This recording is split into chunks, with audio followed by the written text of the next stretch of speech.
आसमां, अडानी का विश्वास, ले चले हिंदुस्तान। धरा से जुड़ी राहें आकाश को छू जाए है, हर किरण में उम्मीद, हर दिल में अरमान।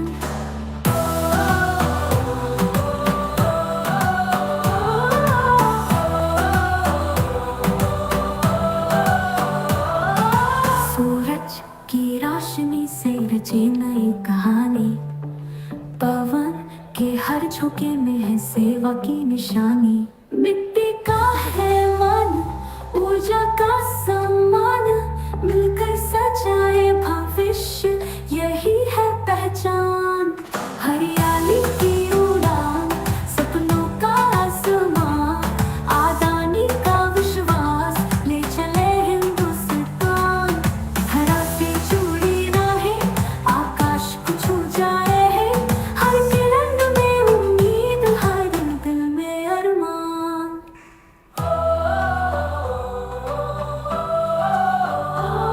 हर गांव, हर शहर, हर दिल में जोश जगाए, नवाचार के बीजों से हर कलियां मुस्काए। साथ चले, हाथ बढ़ाए, भारत को हरित बनाए। हरियाली की उड़ान, सपनों का आसमां, अडानी का विश्वास, ले चले हिंदुस्तान। धरा से जुड़ी राहें आकाश को छू जाए है, हर किरण में उम्मीद, हर दिल में अरमान।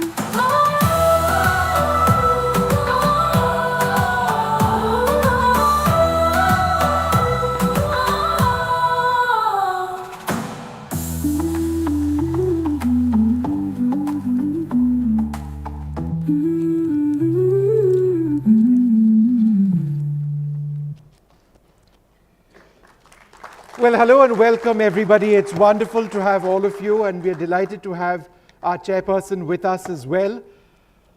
Hello and welcome to the 4th edition of the Adani Green Talks. That's why we are here. It's a platform that celebrates India's roots and our remarkable ingenuity. It's a place where we meet thinkers, we meet changemakers and bold visionaries, people who are more than just entrepreneurs, Sikta. They are nation builders, and they're driven by purpose, seeing growth through the lens of goodness for people, for our planet and for our collective future. बिल्कुल विष्णु, नमस्कार। बीते 3 सालों में Adani green talks ने वो जगह बना ली है जहां सस्टेनेबल इनोवेशंस और रियल इम्पैक्ट आपस में मिल जाते हैं। हमने ऐसे प्रभावशाली विचार सुने हैं जो रियल प्रॉब्लम्स का समाधान करते हैं, वो समावेशी हैं, विस्तार और बदलाव लायक हैं विष्णु। साल 2023 में ऐसे 5 विचार चुने गए और आज ये समुदाय और हमारी सोच को बदल रहे हैं। Well, India is a land of 1.4 billion people, and that's 1.4 billion possible ideas. While this journey began here, the ambition of the platform that we're going to be talking about goes far beyond. It is to reach nations where such spaces don't yet exist. That's what we're trying to do, to inspire the entire global south, because though our challenges may differ, and they may differ quite sharply, the spirit of innovation and of collective resilience, that's quite clearly shared. Vishnu, जब नए विचार जन्म लेते ना, चाहे वो labs में हो, क्लासरूम्स में हो, समुदाय में हो और नए कारोबार में, अडानी ग्रीन टॉक्स उन्हें देता है उड़ान के लिए पंख, नई पहचान, मार्गदर्शन और मदद, और सबसे अहम, आगे बढ़ने रहने का रास्ता। Well, this is a bridge. It connects young aspirations of our India, of our world in fact, with policy and connecting the global south with a common purpose. What's that purpose? It is to turn ideas into action and a vision into a sustainable and into an equitable world. तो Adani green talks कैसे नए विचारों को ऐसी ताकत में बदलता है जो देश को आगे बढ़ा रही हैं, देश को जोड़ रही हैं। इसी पर रोशनी डालने के लिए हमारे साथ हैं श्री सुदीप्तो, जो चीफ ट्रांसफॉर्मेशन ऑफिसर हैं अडानी ग्रुप के। सुदीप्तो जी, स्वागत है आपका मंच में।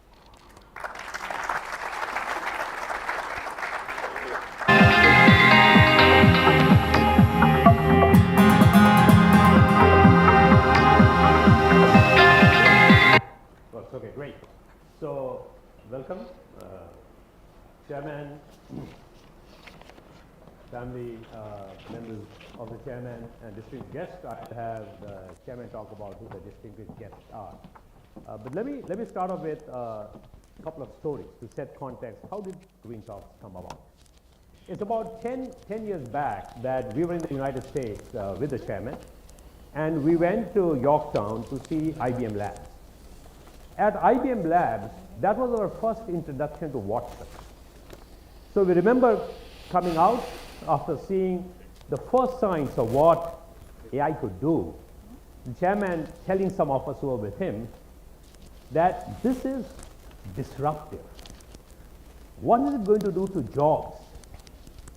VCs are going to fund this to an extent where it will probably transform the world. Keep in mind, this is 10 years ago, a decade ago. 2017, a paper got published, Attention is All You Need. It's the most landmark paper in the history of AI because it transformed, and we went from what was traditionally called CNNs or convolutional neural networks to the whole world of transformers, which is GPT, generative pre-trained transformers. The fact that the VCs are now pouring billions and billions into it, and literally this was the same statement that was made to us by a chairman 10 years ago, is one story. Let me tell you the second story, and then we'll weave it all together. The second story is about 2 years back. The chairman calls me up and says, hey, I've been hearing about this kid called Pragnananda. Looks like his story is transformational, but I'm more moved by the stories of his parents. And he tells me it looks like his mother doesn't speak too much English, but travels around in the world, speaks Tamil. Father is differently abled. How does a boy from that background be taking over the world of chess? Now keep in mind, his rank that time was 14th in the world, 14th. So the chairman asks us, why don't you try and see if you can get him, but more importantly, get his parents to come and see us. So what do? We invite Pragnananda, he comes with his parents, and he comes with his coach.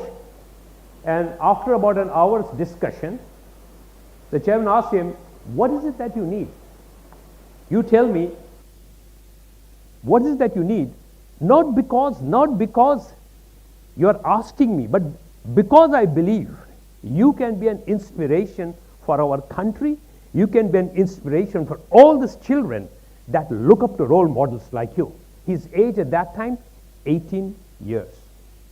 Rank 14th. The objective was never that we want to go in and support or sponsor somebody that is going to get to the top of the world. Fast forward to today, Pragnananda is ranked 3rd in the world, supposed to be the star that potentially could be the #1 chess player in the world, and has inspired a whole generation. Now why do we take these two stories spread almost a decade apart and put it all together? Because we are often seen as an organization that is highly capitalistic in nature.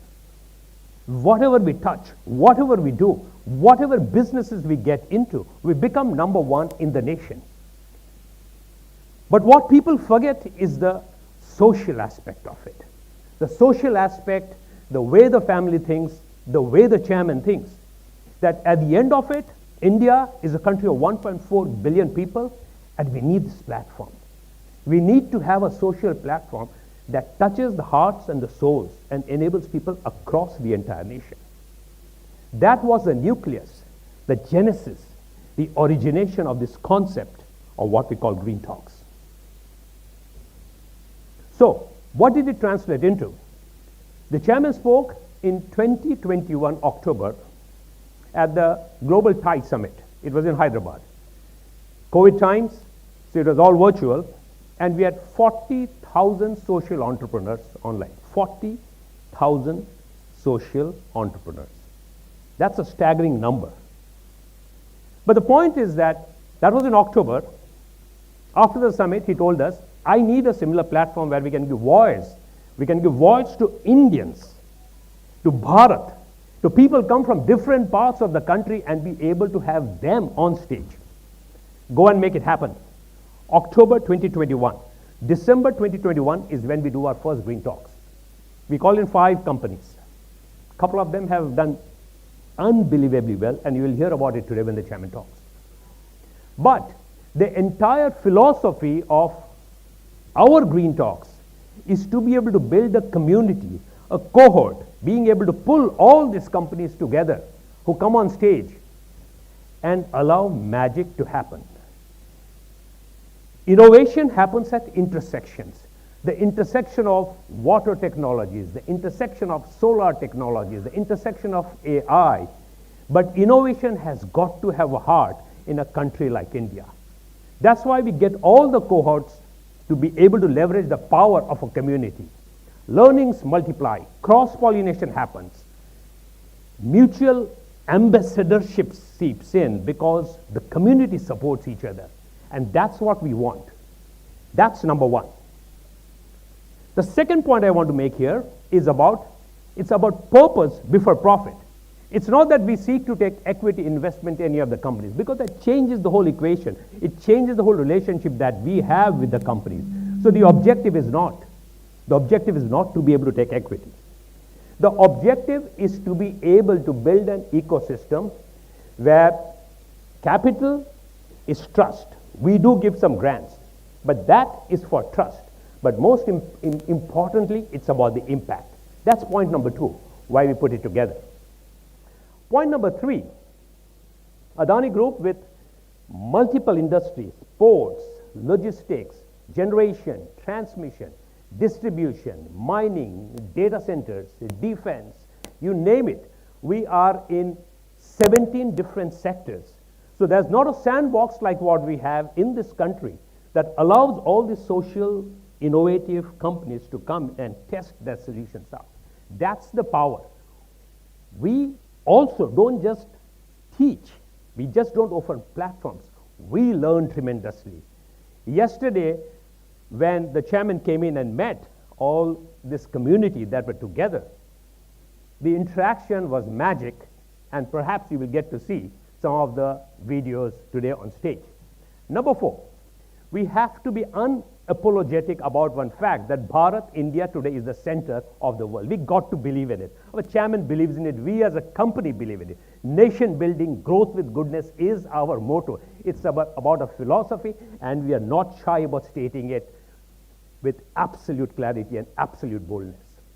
If India is going to rise, India's got to be the center of social innovation. That's what Green Talks is all about. 5th, health, education, skill development, energy, but most importantly, dignity is something that flourishes on a platform like this.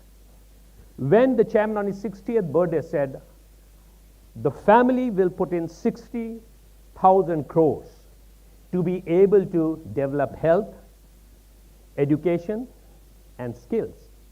It was the first sign of a company saying, this is what I'm going to fund for Bharat, for India. That philosophy lives and is the very core of what we call Green Talks. And finally, what we have is we believe we are seeding a movement. There's not a single platform in the country, perhaps not in the world, that allows social innovation to happen, takes these companies that provide solutions that have massive social impact and pull it all together. And as Som was mentioning, that's what we want to do, to be able to take all these companies that have solutions that can help the Greater South, definitely help India, and be able to put them on one common platform so they share ideas. That's the best way. Not only can we bond our nation, but how we bond perhaps the entire world. And that aspirational ambition is something that the chairman wants to drive home. So ladies and gentlemen, thank you very much. It starts quiet, like an idea you almost miss. Then the right hands touch it. Switch on. This is where ideas meet mentors, pilots, and a path to scale. Season after season, founders took the stage. Many took the leap, An idea is strongest when tested in the real world. AI, sensors and software in everyday hands. Faster access, smarter decisions, wider reach. A street that lights up at dusk. A commute that runs cleaner. A farmer who earns more. Students, startups, mentors and partners. From a small room to a big market. From ocean farms to green construction. From inclusive learning to smarter healthcare. From circular fashion to voices of youth. From Bharat to the world. Meet the changemakers of Green Talks 4.0. Together we build. Together we rise. This is your moment. Switch on. Adani Green Talks.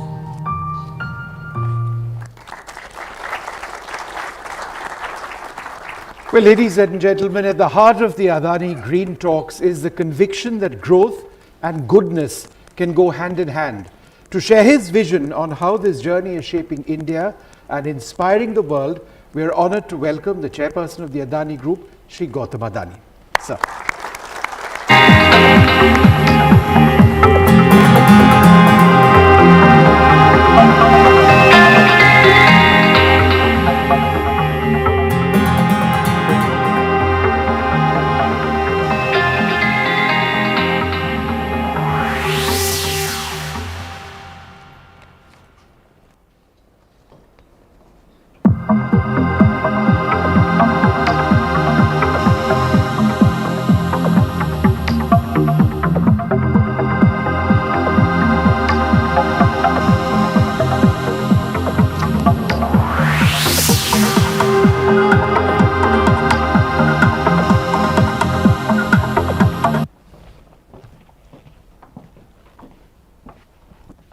Dear friends and colleagues, Namaste.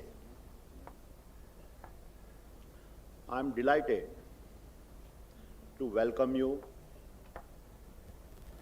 to the latest edition of Green Talks. We began this series 4 years ago with a simple but powerful belief that we can learn and be inspired by those rare people who choose vision over comfort and possibility over security. Because Green Talks is indeed all about possibility, built on the belief that every fresh idea contains the blueprint for transformations. It reminds us that growth is not a linear. It is unpredictable and often invisible. That is, until suddenly a green shoot breaks through the surface, announcing a new chapter of freedom and hope. And within that tender green shoot is embedded the essence of every great dream that has gone on to create a history. हर अंकुर में छुपी है क्रांति की आवाज, यही छोटे बीज गढ़ते हैं महान इतिहास.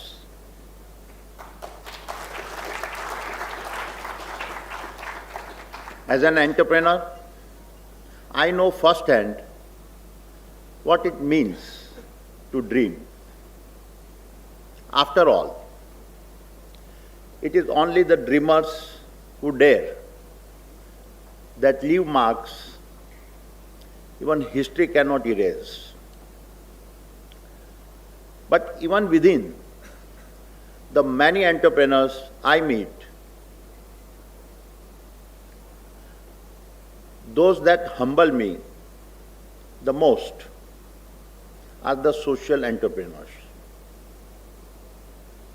They begin not in search of fortune, but in search to build a better society. जो सपनों के लिए राह बदलते हैं,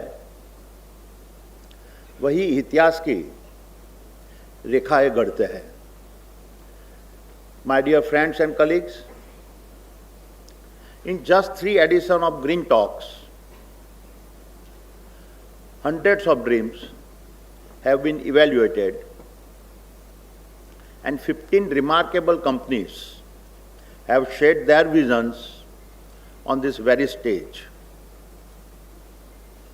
In a world where 9 out of 10 startups failed, it has been fascinating to see how many of our dreamers have already beaten the odds. Let me share just a few of the extraordinary stories from each of our previous 3 Green Talks. Gen Robotics was a part of Green Talks 1. I will never forget the hard-hitting images of a manual scavenging that they presented. Real images that showed one of the darkest forms, the human indignity. Their answer to the crisis was bold. Robots capable of entering and cleaning the dirtiest of gutters and doing the work no human should ever to be forced to do.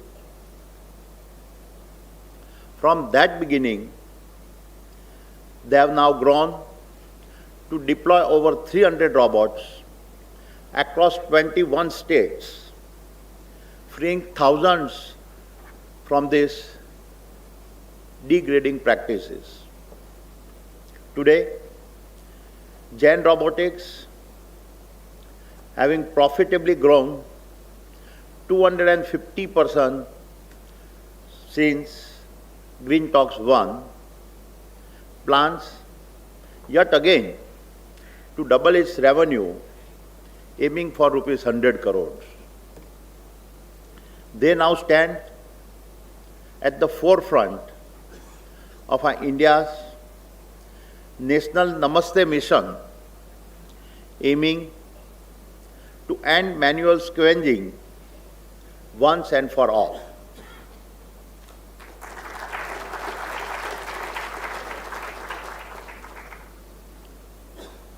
Navalt was a part of Green Talks 2. They have truly transformed the future of marine transport in India.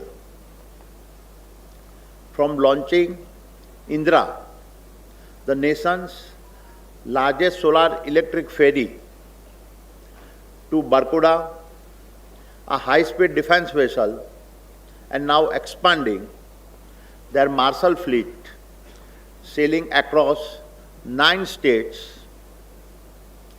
Navalt is rewriting what is possible on water.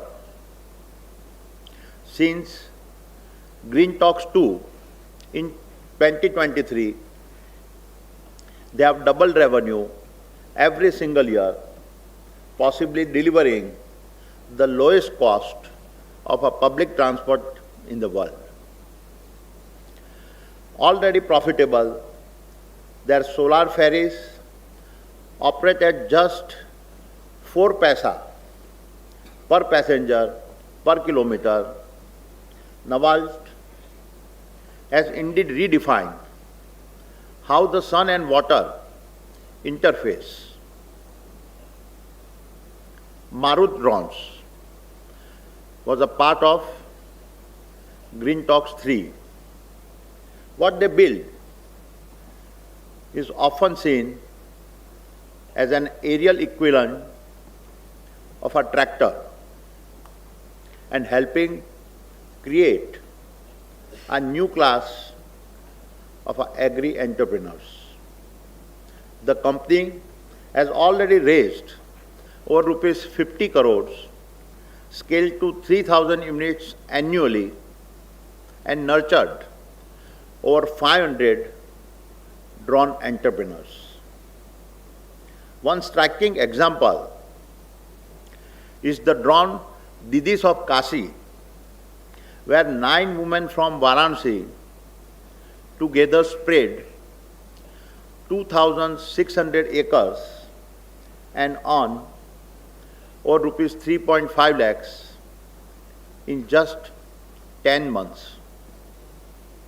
Today, Marut Drones is powering the national Namo Drone Didi program, transforming rural women into confident agri-entrepreneurs. These are just some of the stunning stories of success of our participants. Each of them is a living proof that vision, backed with the perseverance, can bend the cold mathematics of probability.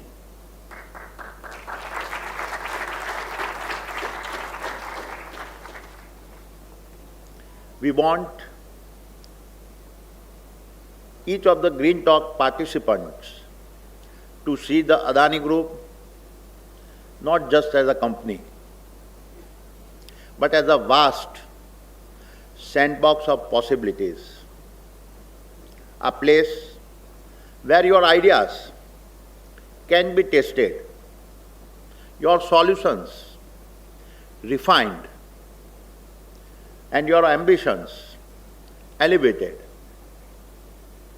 By engaging directly with our businesses and our leaders, I hope you will find both a platform and mentors invested in your growth. This is also why we welcome back our past participants, so we weave together a living ecosystems of our innovators who remain connected with us as they chart their own paths.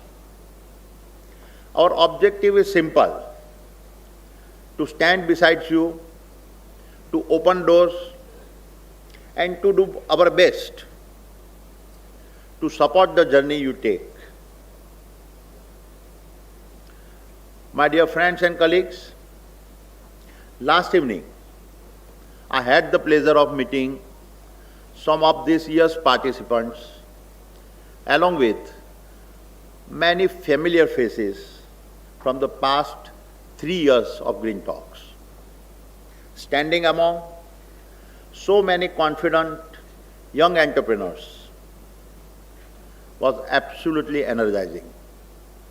I felt very much on home ground. Also seeing the young faces, I could not help but I recall a time when many from my generations felt they had to leave India's shores to build their dreams. This generation is different. They are planting their ambitions firmly on an Indian soil, convinced that India itself will be the stage for realizing their dreams. No doubt, I found the evening to be immensely inspiring. यह वही भारत है जहां हर कोना एक चिंगारी है। बस सही हवा मिले तो पूरी दुनिया को रोशनी दे सकती है।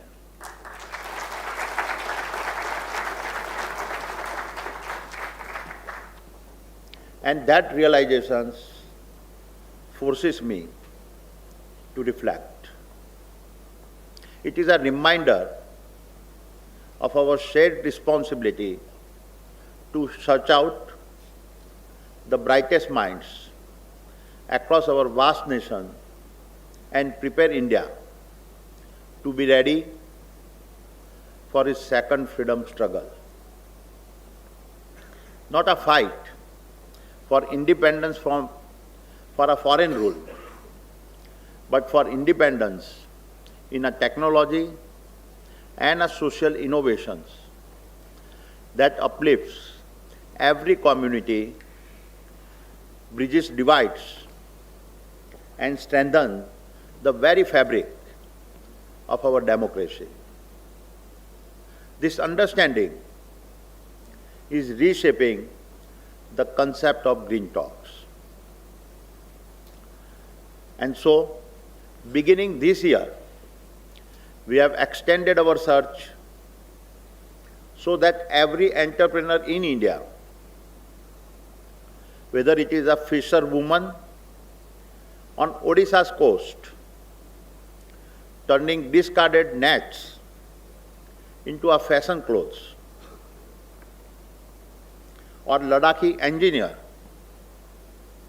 trapping sunshine in a salt bricks to warm winter classrooms, or a hostel team in Pune wiring a broken e-bike batteries into a village microgrid, every innovator who dares to dream should be able to find their voice on this stage. And to further extend this vision, we are joining hands with NDTV. Together, we will aim to cast the net across Bharat to discover entrepreneurs and show that brilliance knows no boundaries and often emerges from the most unexpected postal codes of India Tier 2 and Tier 3 cities. And if we were to extend our future ambitions, why should we stop our search at India's border? If a spark in Kutch can light a path in Kenya, or a student in Ceylon can co-create with a thinker in Sao Paulo, our eventual objective is to make Green Talks more than a stage. It should become a living platform of collaborations where India's innovations meets the world's imaginations. A place where social startups spark ideas, unite in purpose, and work for the betterment of humanity. It should be an ecosystem where every participant is bound not by transactions, but by shared mission to grow with goodness, to leave behind a brighter, more sustainable world. आओ मिलकर ऐसे बीज बोए जिनसे आने वाली पीढ़ियां उम्मीद और उजाले की फसल काटे।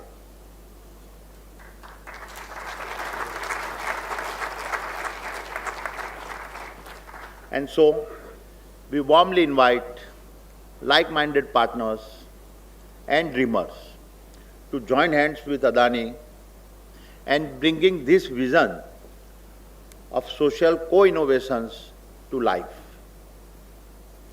My dear friends and colleagues, as I begin to wrap up, let me express my deepest gratitude to several of the guests in this auditorium. First, to every Green Talks warrior in this room, you represent the heartbeats of our nation's hope. Second,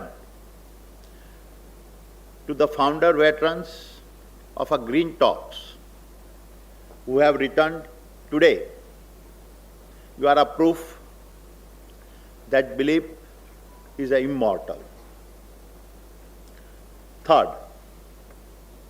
to the SDG award winners. This is the first time we have given these awards. I hope to see you soon on the Green Talks platform. And fourth, to the brilliant Vikrant Massey,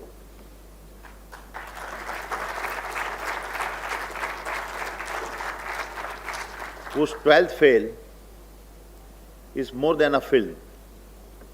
Not surprisingly, just 2 days back, he won the Best Actor Award at the 71st National Film Awards.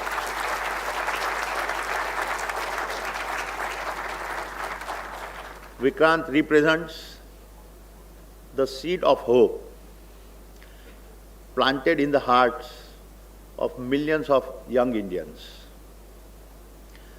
Just as every green shoot breaks through the hardest soil, his story reminds us that resilience and perseverance can break through every barrier.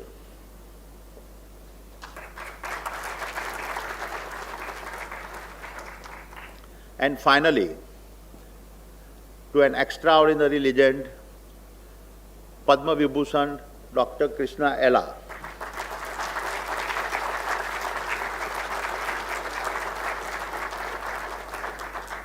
The entrepreneur who in our darkest hour delivered the COVID vaccine, proudly stamped Made in India and safeguarded hundreds of millions of our brothers and sisters.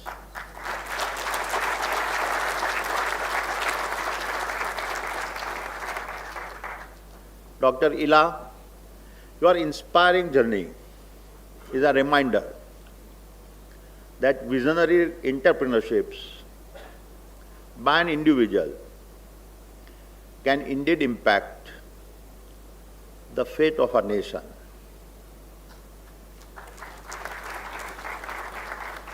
And the ability to impact the fate of a nation is the perfect lens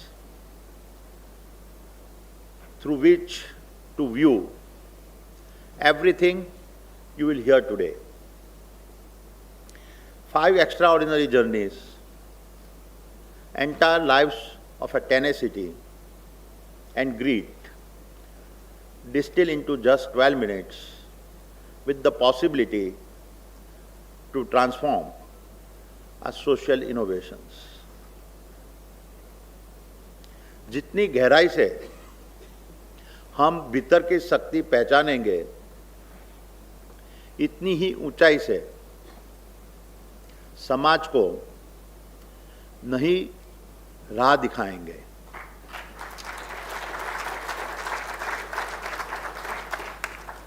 As we listen to these stories, I would urge you to reflect on the tenacity of these young change makers, then turn inward and ask,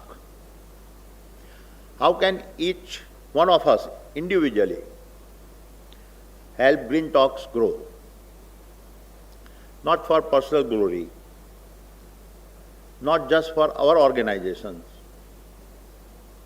but as our shared contributions to the social entrepreneurs that are fighting for the upliftment of our society. And in doing so, we join our nation's second freedom struggle, freedom from inequality, freedom from inertia, and a freedom from indifference. And that freedom to dream boldly, my friends, is what Green Talks is all about. Thank you. Jai Hind.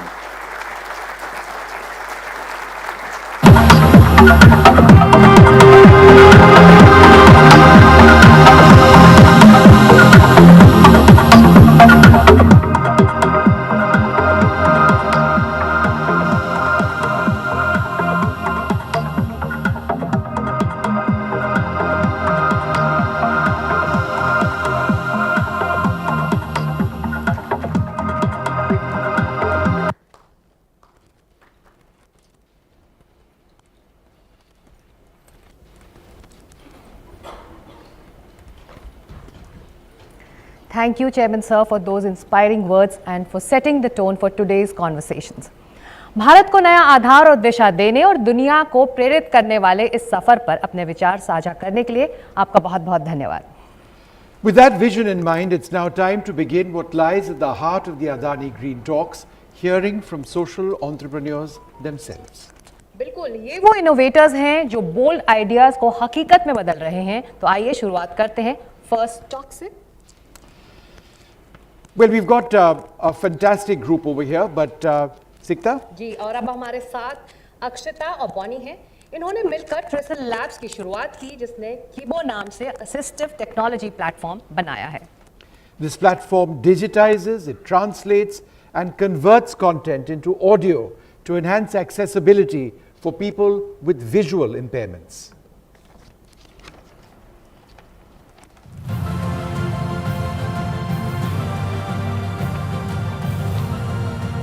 Akshita Sachdeva and Bonnie Dave are reimagining what access to knowledge looks like in a world full of handwritten, printed and multilingual content.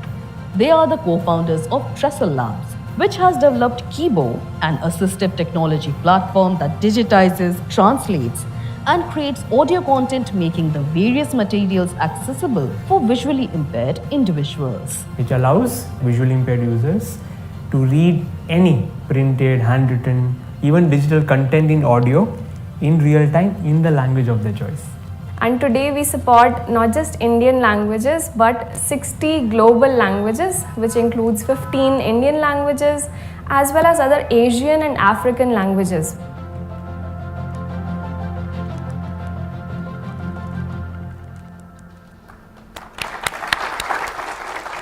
अक्षता और Bonnie मंच पर आए अपने green talk के लिए.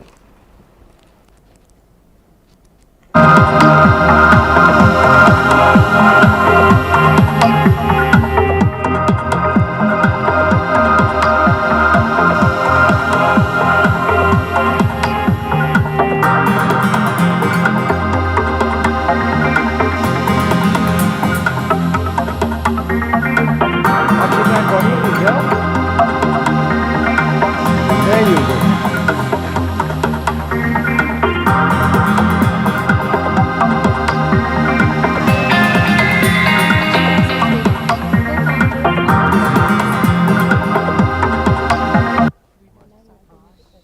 I'm so happy to be a part of this platform to share this energy with all of you today. What was the problem with the mic?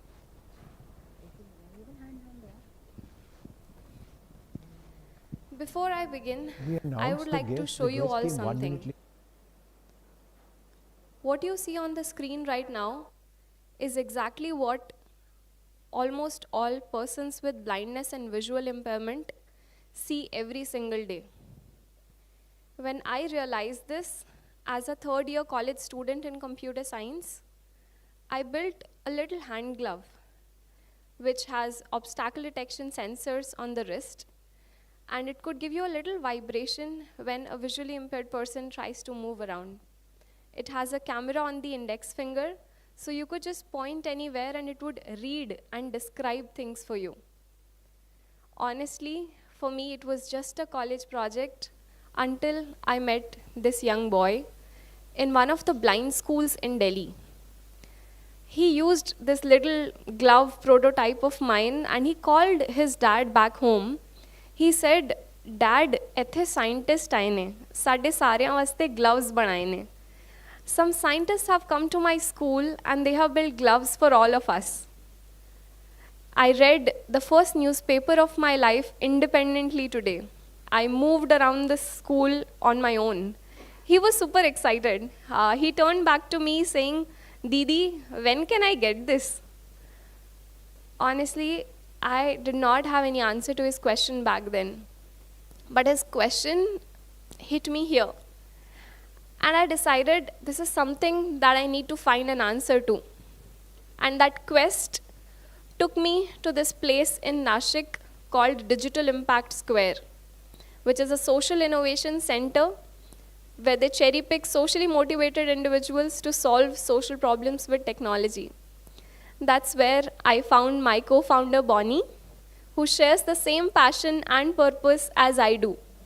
And together, we got on this journey, traveling across 5 different cities, meeting 150 visually impaired individuals, all the way from early grade learners to people pursuing PhD, working at a bank, or preparing for UPSC exams. And one such interaction amidst all of them was Dipali. When I met Dipali, I got to know a brilliant girl who lost her eyesight at the age of 17, just when she completed her first semester in college. Next 2 years, she tried learning Braille. But as a late blind at that age, your tactile and your cognitive ability is not developed enough to learn Braille. Next 3 years, she tried getting admission in a regular college, but no college was ready to accept her. Finally, when she got into an open university, she got printed books from there and had to go to an NGO to get them audio recorded. And one 300-page book would take 4 to 6 weeks to get audio recorded. When I and Bonnie got to know this, we picked up all her books, took it to our center in Nashik, digitized it, gave it to her in the form of a mobile application. And 3 months later, Dipali calls me, saying, "Akshata, Bonnie, I'm standing in the line." I said, "Where?" She said, "I'm standing in the line to fill the form for my 3rd year because I cleared my 2nd year in a single attempt." That was exactly when we realized the power of content accessibility in real time through audio, even for people who do not know Braille. And that's how the journey of developing our first prototype started, where we developed a talking table lamp-like device which could read English, Hindi, and Marathi documents when you keep it under them.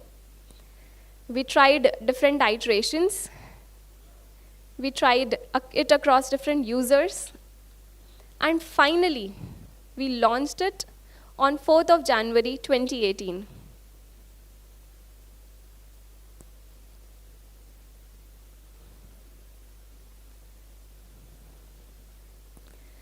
But something that happened after that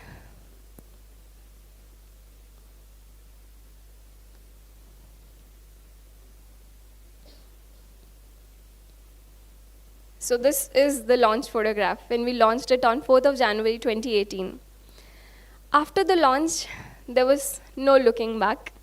We started getting orders all the way from IIM Ahmedabad to all the universities in Nashik who wanted to have this one device that could read Marathi. Because at that time, all the products that were being imported from other countries could only read printed English. And I remember as a child, when I used to study, I used to borrow notes from my friends. I used to read books in the languages that I loved. And when that happened, I felt happy. But this is not the privilege that a lot of persons with visual impairment had. And as we dug deeper in the challenge, we realized this barrier is not just limited to persons with visual impairment, it also hampers people with language and literacy barriers who live in remote and rural communities. And for them, we developed Kibo, which is a short form for knowledge in a box, wherein it's a magical talking table lamp. You keep anything under it, and it reads it out to you in any language you want. You can keep an English book, hear it in Marathi, Tamil, even keep a Sanskrit book and hear it in Spanish or French. So language was no longer a barrier with Kibo.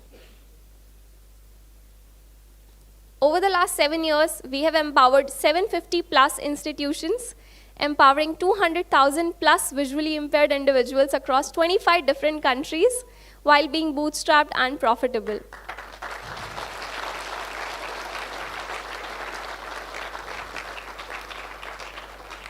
And Kibo has not only been embraced by leading IITs, IIMs, Central State Universities, but it has also been embraced by different government departments, especially Government of Karnataka, where we implemented the project across 2,000 rural public libraries to make them inclusive, not just for persons with blindness. When we went to those libraries, we saw elderly people coming in with Kannada newspapers and listening to it in audio.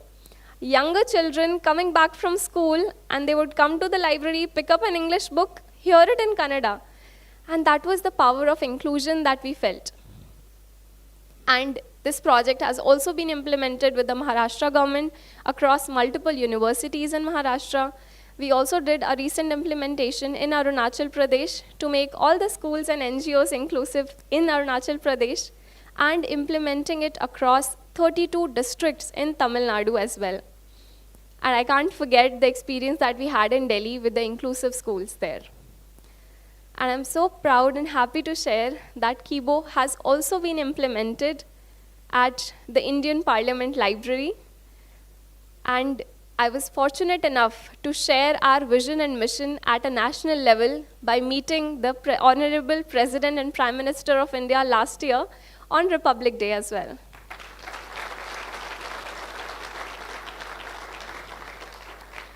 We also presented our solution on Shark Tank India, and that's where something changed.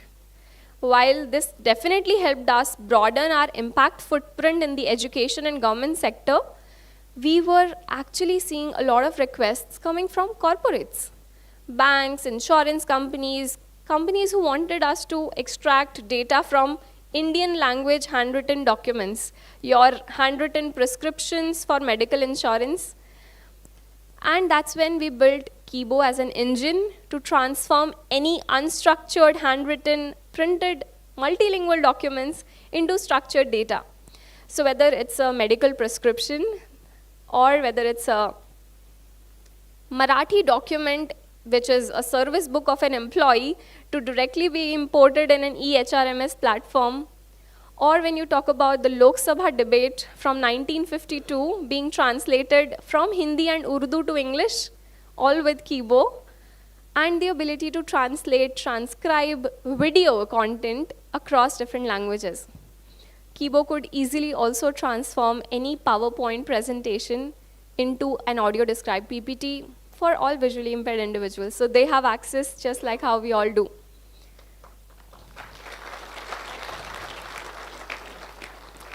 And in life, you get those moments to sometimes just pause and smile. And for us, that moment happened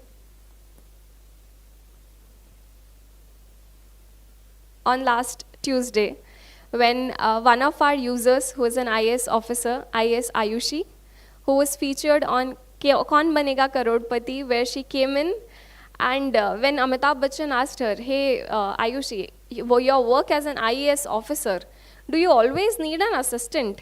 She said, nahi sir, because I have access to technology. I use my laptop and my mobile phone with a screen reader. मैं सब कर सकती हूँ, और मेरे पास एक जादुई table lamp है जिसका नाम कीबो है. मैं उससे कोई भी डॉक्यूमेंट पढ़ लेती हूँ और मैं जानती हूँ कि जहाँ मैं साइन कर रही हूँ उससे ज़िंदगियाँ जुड़ी हैं, और मैं चाहती हूँ कि कीबो की मदद से जब मैं वो डॉक्यूमेंट इंडिपेंडेंटली पढूँ, वो डिसीजंस बहुत लोगों की ज़िंदगी को एक पॉजिटिव वे में इम्पैक्ट करे।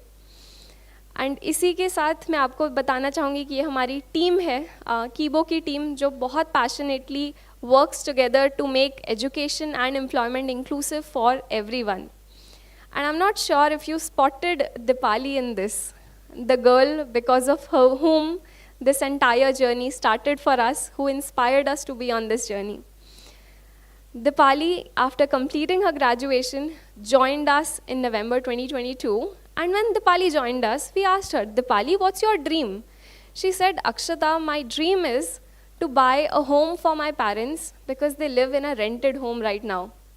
I'm so happy to share that last year, on 5th of August 2024, Dipali celebrated the housewarming puja of the new home which she and her brother gifted to her parents, and she is paying the EMIs with her salary. And I'm so happy to share that Dipali is here with all of us today, and I would love to have her here.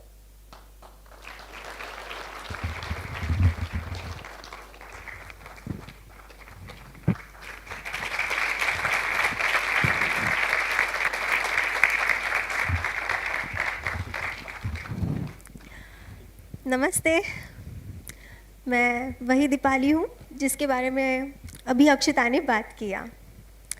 जब मुझे दिखाई देता था तब मैं किताबों को पढ़कर उन्हें समझ लेती थी, लेकिन जब मेरा विजन लॉस हुआ तब मेरे सामने सबसे बड़ा सवाल था उन किताबों को पढ़ना, जो कीबो ने सॉल्व कर दिया, और उसकी मदद से मैंने अपने एजुकेशन को कंप्लीट किया।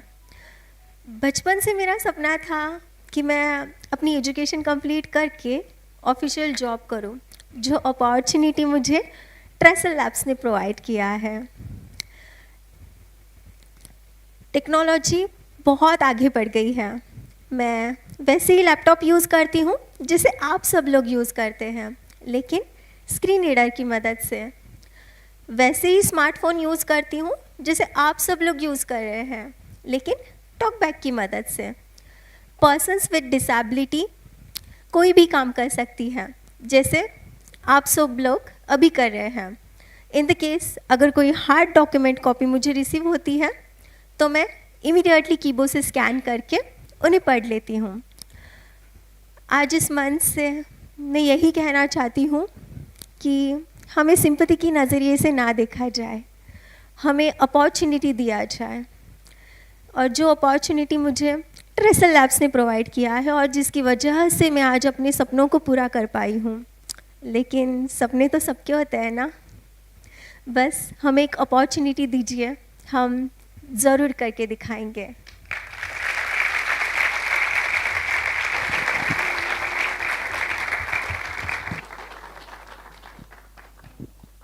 So, जैसे दीपाली हम सब के लिए इंस्पिरेशन है, here's a short clip जो अक्षता कह रही थी about the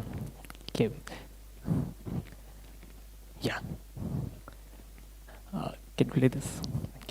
सब मजिस्ट्रेट का जो कार्य होता है, जब आप ये सब काम करते हैं तो आपके साथ कोई एक ऐसा शख्स होता है जो आपको पढ़ के सुनाता है और सुनने के बाद फिर आप निर्णय लेते हैं। सर, स्टाफ होता है ऑफिस का, लेकिन सिर्फ अकेले स्टाफ पे डिपेंड नहीं रह पाती हूँ मैं, क्योंकि सर मुझे है कि जितनी फाइल्स मेरे सामने रखी हैं सिर्फ फाइल नहीं है, हर एक फाइल के साथ जिंदगियां जुड़ी हैं। मैं जहाँ भी साइन करूंगी, जो भी डिसीजन लूंगी, उसका सीधा असर पड़ेगा लोगों की लाइफ पे।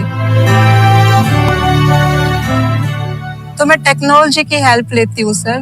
मेरा लैपटॉप है और जो मोबाइल फोन है उसमें स्क्रीन रीडिंग सॉफ्टवेयर है।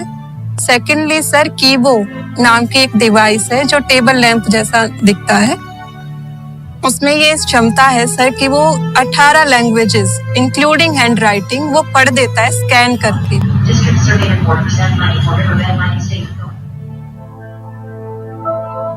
ये हमारे पास एक तस्वीर रख दी गई है। ये आप देख रहे हैं कि लैपटॉप है, उसके बगल में एक लैंप है, वो कीबो है, और वहां नीचे उसके कागज रखा है। तो वो लैंप जो है वो पढ़ लेता है ओह, ये तो हमको पहली दफा पता चल रहा है। अरे sir,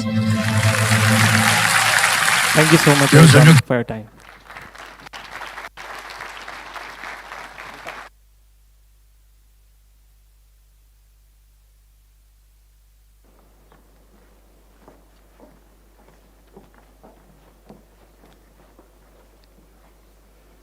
Abhishek Jazed's climate tech venture RecycleX is dedicated to decarbonizing the construction industry. RecycleX innovative solutions पेश करते हैं ग्रीनर बिल्ट एनवायरनमेंट के लिए। अभिषेक, बहुत स्वागत है आपका मंच पर। RecycleX, founded by Vedant Gandhi and Abhishek Shahzad, is a company that creates sustainable building materials from recycled plastic and industrial waste. Instead of operating as a marketplace for plastic, as previously assumed, RecycleX manufactures products like paver blocks and bricks. Their process is carbon negative as it does not involve heating or melting plastic, which makes their products not only eco-friendly but also cheaper than conventional alternatives. From my childhood, I was exposed to a lot of industries and the waste that came out of that. And that's why I started RecycleX, where we are creating building materials that are decarbonizing our living area, our forest, and making that more sustainable. The company's mission is to tackle India's waste problem by providing innovative, high-quality and affordable solutions for the construction industry.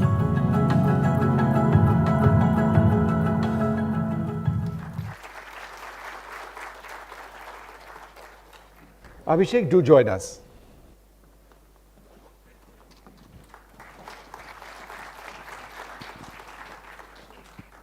A very good afternoon, everyone.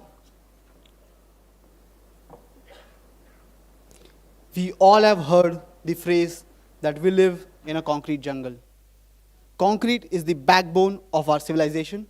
It is the backbone of our cities. But what if I tell you it is a ticking time bomb? It is the most used man-made material on earth, and it has a serious problem.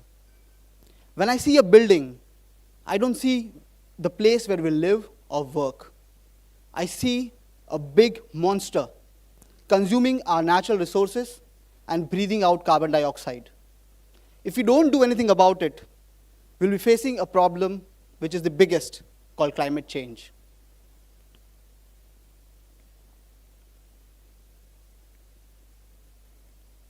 Concrete, as I mentioned, uses cement as a binder, globally responsible for 8% of global carbon emissions.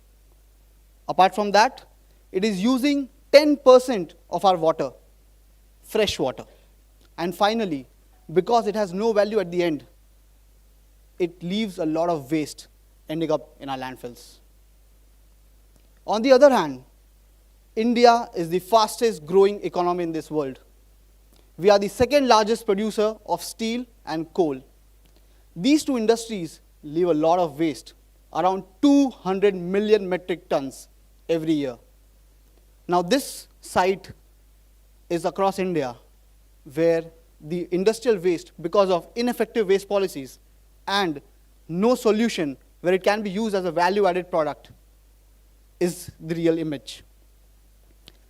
From my childhood, I'm a Gujarati chokro who has seen all these industries come up around our place, and it's a big problem.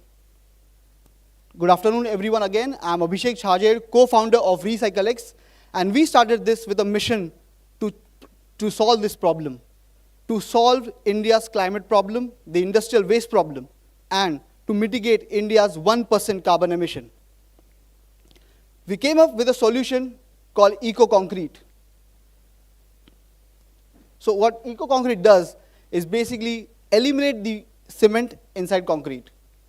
Now how we do it is we have come up with a proprietary material, the Rex Admix. Once, traditional concrete has three main ingredients: the cement, the sand, and the aggregate. Once you add water to it, you get a thick paste. What we have done is completely eliminated cement inside it. You get a similar material with 75% less carbon footprint, is using waste as a resource. And finally, it is as versatile as anything.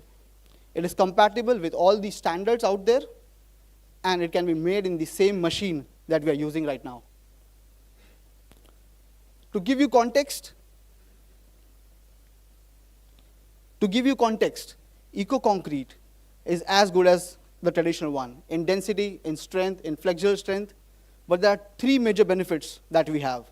One, we all have seen, we pour a lot of water on concrete, using that pipe, whether it is a house or a flooring. Eco-concrete does not use a single drop of water.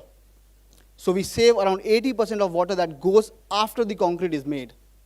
Second, as I said, we are using a lot of waste, so it is putting that waste which is ending up in landfills into something valuable. And finally, because it has 75% less carbon emission, we are saving the environment.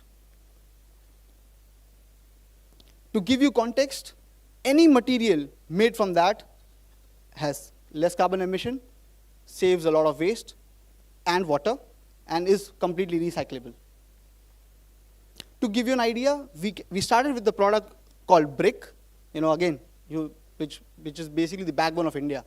And then we started into road, we went into bricks, pavers, and now we can also cast a whole house using eco-concrete. So anything and everything which you can imagine can be made using our material. To give you idea, this is a road. This is our factory in Bangalore, one of the state-of-the-art facilities. This is how we make one product.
Again, this is a saucer drain. Similar to this, we can manufacture anything, But when we first came up with this material, the biggest challenge was, why would anyone put this waste building material into their houses? This was the first brick and paver that we made in 2020. Went to the local laboratories, tested the material, and we figured out, okay, we are onto something. We can really do it. But again, the market hit us. No one was willing to buy. So the only solution was, we built my own co-founder's house using the bricks. This is a G+2 house made using 50,000 of our own bricks as the first pilot that we did in Bharuch, Gujarat. As we grew, the market became more, the product was got accepted. We opened up our first factory in 2022. With this, we were able to manufacture 8,000 to 10,000 bricks every day. In the last 4 years, we have a roller coaster of a ride. We have recycled more than 10,000 tons of waste, saved more than 5,000 tons of carbon emission. And finally, to prove our material out there, we have sold more than 3 million building materials. Our company is actively working on SDGs 9, 11, 12, and 13. But there's something which is more special to my heart. We have all heard Pradhan Mantri Awas Yojana housing. This is a house about 400 square feet in size, uses about 6,000 bricks in one house. Now, when we started manufacturing, there were 1,000 plus houses coming nearby, around 10 kilometers from our factory. Because of that, we started supplying them. In the last 4 years, we supplied 30 lakh bricks just to these houses, built 500 Awas Yojana houses. And in In the process, we saved more than 1,000 tons of waste and saved a lot of money. As I mentioned, our eco brick costs around 4 rupees right now. The traditional red mud brick was around 7 in the same market. Now a family whose whole house is costing 3.5 lakh rupees, once used our 6,000 bricks, were able to save 18,000. હવે તમારા અને મારા માટે 18,000 રૂપિયા વધારે નથી. But for a house that is made at 3.5 lakh rupees, it's 5% saving. They can spend that money on other amenities.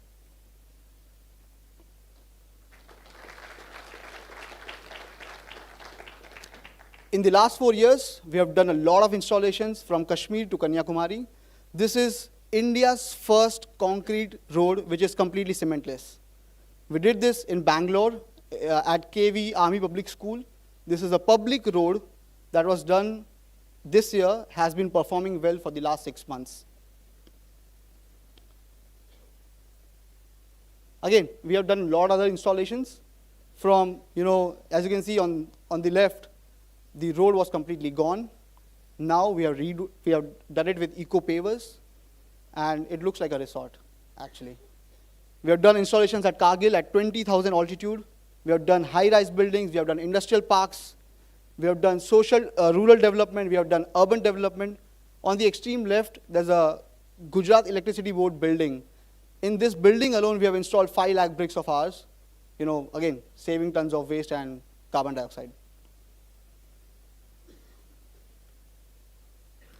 But the problem is not yet completed. We are the fastest growing economy. We need 100 million houses in the next 10 years. That means 10 million houses every year.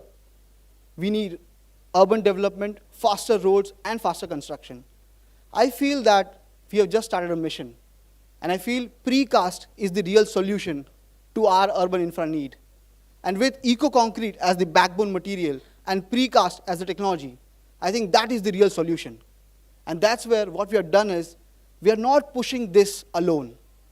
We are doing collaborative manufacturing with all those thousands of concrete manufacturers across India, making them as our partners, working with them, giving them the technology, and then pushing the product in the market. This way, we are creating or trying to create a win-win solution for India as well as for everyone. We are just not stopping there. We know that eco-concrete is small right now, and traditional concrete will always has its place in the market. We have to decarbonize that as well. We have started doing carbon sequestering, taking the carbon dioxide from the environment and putting it inside concrete to make that as well low carbon. Apart from that, for our urban needs, we are doing precast roads, so we don't have to wait a month for that road to become, to start. We can do that in less than 2 days. Similarly, RMC and modular housing is something that we are looking upon. When I mean that we are working on it, we're actively working on it. And this is one of the factories that we are manufacturing. As you can see, each chamber can have 2,000 pavers at a time, can sequester 1 ton of CO2 in less than 2 hours. The trials have been going on, the results are positive, and we are yet to bring the technology to the market. This has been our small journey. Imagine, with 10,000 tons of waste, we have been able to do this. Imagine what the world wastes if it becomes a resource, what we can do. And that's where I ask every one of you to let's join hands together and build our world and not destroy it. Thank you.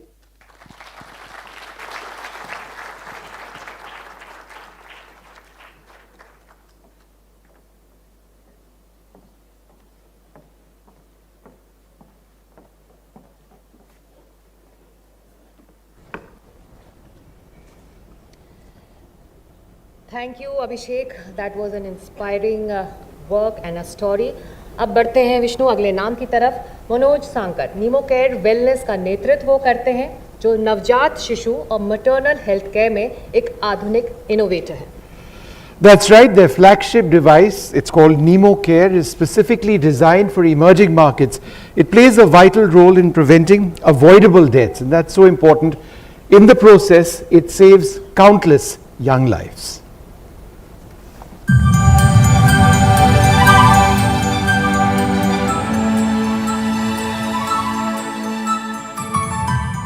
Meet Manoj Shankar, the visionary co-founder of NemoCare. His passion for product development and design thinking led him to create a groundbreaking innovation in neonatal and maternal healthcare, the NemoCare Raksha. Designed with a specific focus on emerging markets, this cutting-edge solution is on a mission to combat preventable neonatal deaths. NemoCare's core objective is to build innovative, affordable, accessible, and highly accurate healthcare solutions that can save countless lives in low and middle-income countries.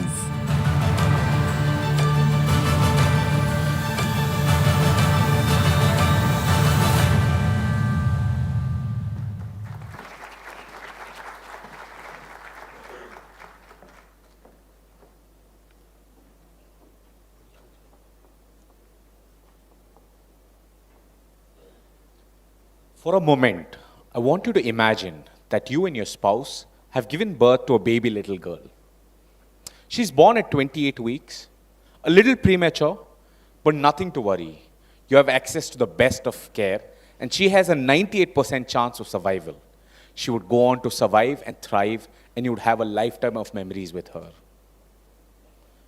But imagine that the same baby little girl is born in one of our resource-constrained settings. Even in the best of common facilities, she has a mere 2% chance of survival.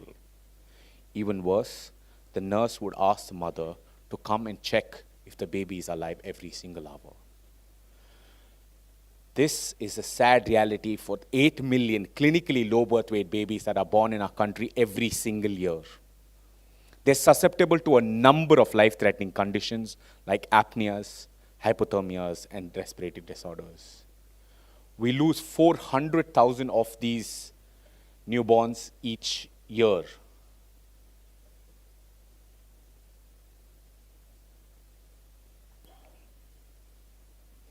%80 of these deaths are simply preventable. In a developed setting, we have 2 nurses taking care of 1 newborn. While in our resource-constrained settings, we have the same 2 nurses taking care of close to 100 newborns, and without much aid that can help in taking care of these. It was a crisis of health inequality for these newborns. The place that they were born was determining their chance of survival. That led us to build NemoCare Raksha to bridge this gap. A first of its kind wearable device that can track key vital parameters all from a single point on the baby's foot and all non-invasively. Multiple of these devices now are put on these babies. All the data is present at the click of a button for the healthcare worker. And through our remote patient monitoring system, a doctor can look at the baby's data from anywhere on this planet.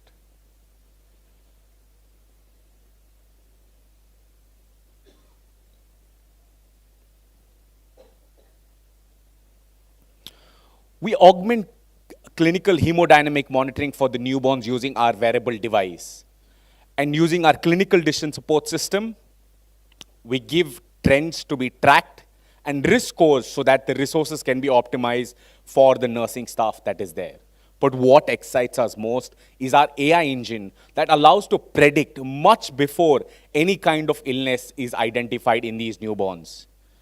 In the particular case of neonatal sepsis, we've been able to identify 48 hours before clinical signs of degradation appears with very high accuracy. And now, every time there's a distress condition, the nurse gets an alert and has timely intervention provided to the newborn. The nursing staff is provided with tools now to take care of these babies in a very efficient manner and give them timely interventions. We're providing ICU-grade monitoring at the bedside. This allows for the baby to be stepped down faster This allows for interventions like kangaroo mother care and breastfeeding, which are natural mechanisms that allow the baby to recover fast and thrive and bond with the mother. This is a trend that's picking up even in the West, bringing the mother close to the baby with zero separation as soon as possible. And we're able to enable this through our solution. We are proudly a Make in India product, completely designed and manufactured in India, keeping the baby at the center of the entire design process through social capital supported by different agencies. We started our journey 8 years ago, built our first prototype with social impact funds, tested our product extensively in our labs, put out clinical validation protocols, went through the entire regulatory process, and went through this journey of development. We filed 6 global patents, 3 of them granted already for us. We ensured that we wanted to give the best of care for every newborn, irrespective of the place that they're born in.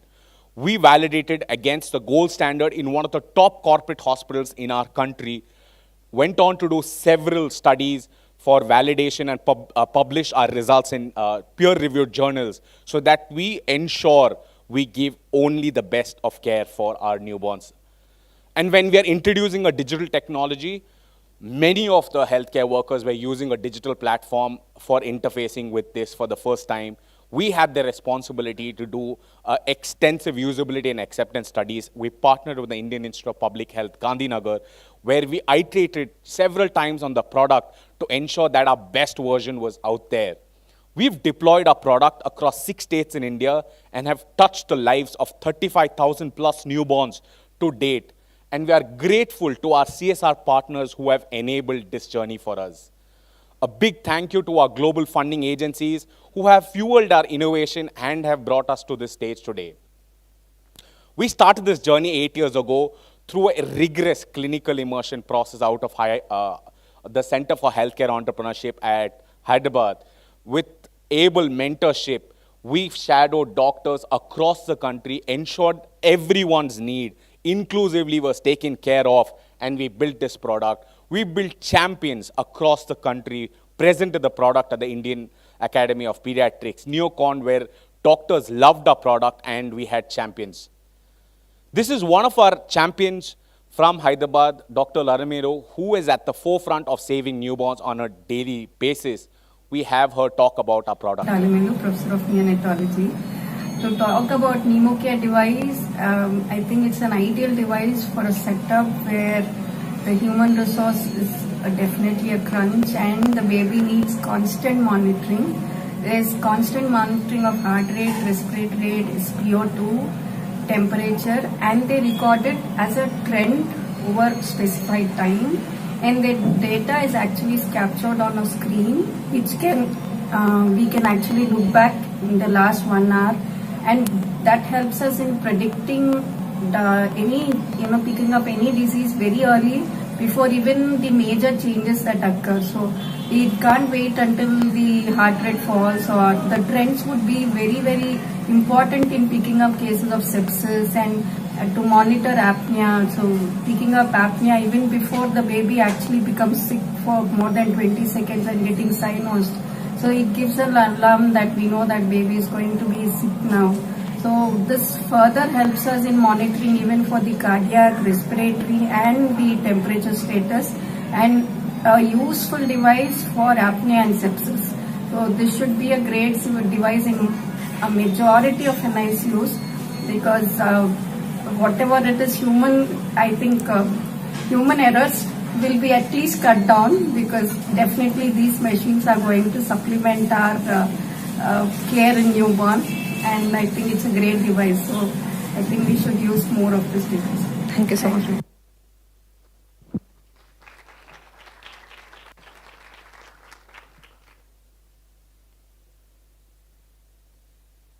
When we thought it was just the babies in the resource-constrained settings that needed our support, UNICEF put out its statement post the pandemic that every baby is going to be threatened by the strained healthcare systems. Once they're discharged, even in the best of settings and affluent settings, these newborns had a high risk.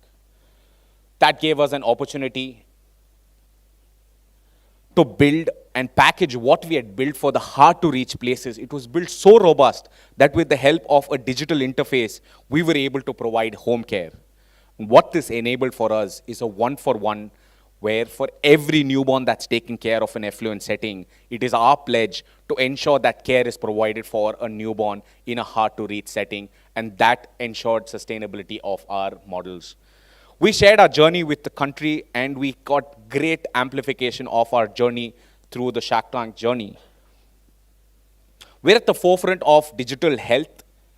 We have standardized and digitized the entire workflows in neonatal ICUs with our patented technology. We have built a template for scaling healthcare across care continuums with interoperability, and this technology can be scaled for any vulnerable population with digital interfaces and AI in the forefront, with data being collected from day zero of the baby, ensuring that we have all kind of risk scores and predictions for these newborns in place. We are proudly a Make in India product for the world. And it's our mission to ensure that we give health equity to each newborn, irrespective of their place of birth. And we want to make the ovarian lottery fairer, and we believe it's the work of our generation to give these babies a chance to survive and thrive. And the next 2 years, we want to touch and impact the life of 1 million newborns, and soon hope to be a part of a world where no child ever dies of a cause that is completely preventable. Thank you.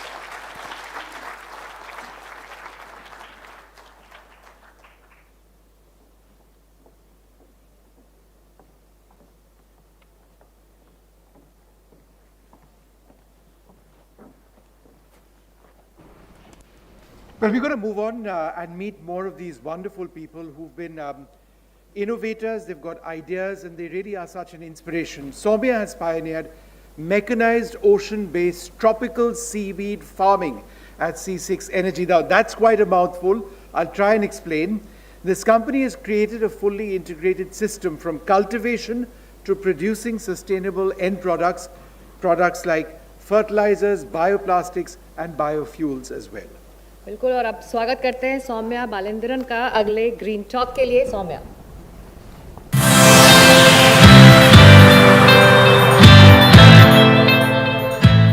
C6 Energy has developed patented solutions to revolutionize large-scale tropical seaweed cultivation in the ocean.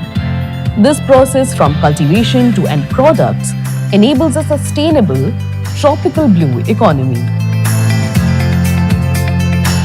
At C6, we are focused on developing solutions which can address large problems like alternative fuels for fossil fuels and also products for agriculture and food, nutritious food options from seaweed. What we are doing is really creating a very scalable and sustainable feedstock like growing seaweed on the oceans, which can completely replace all the feedstock requirements for crude oil. One of our biostimulant products is actually sold in more than 25 different countries across the world, improving the crop yields by more than 10 to 20%, creating a huge impact on improving food security for the entire globe.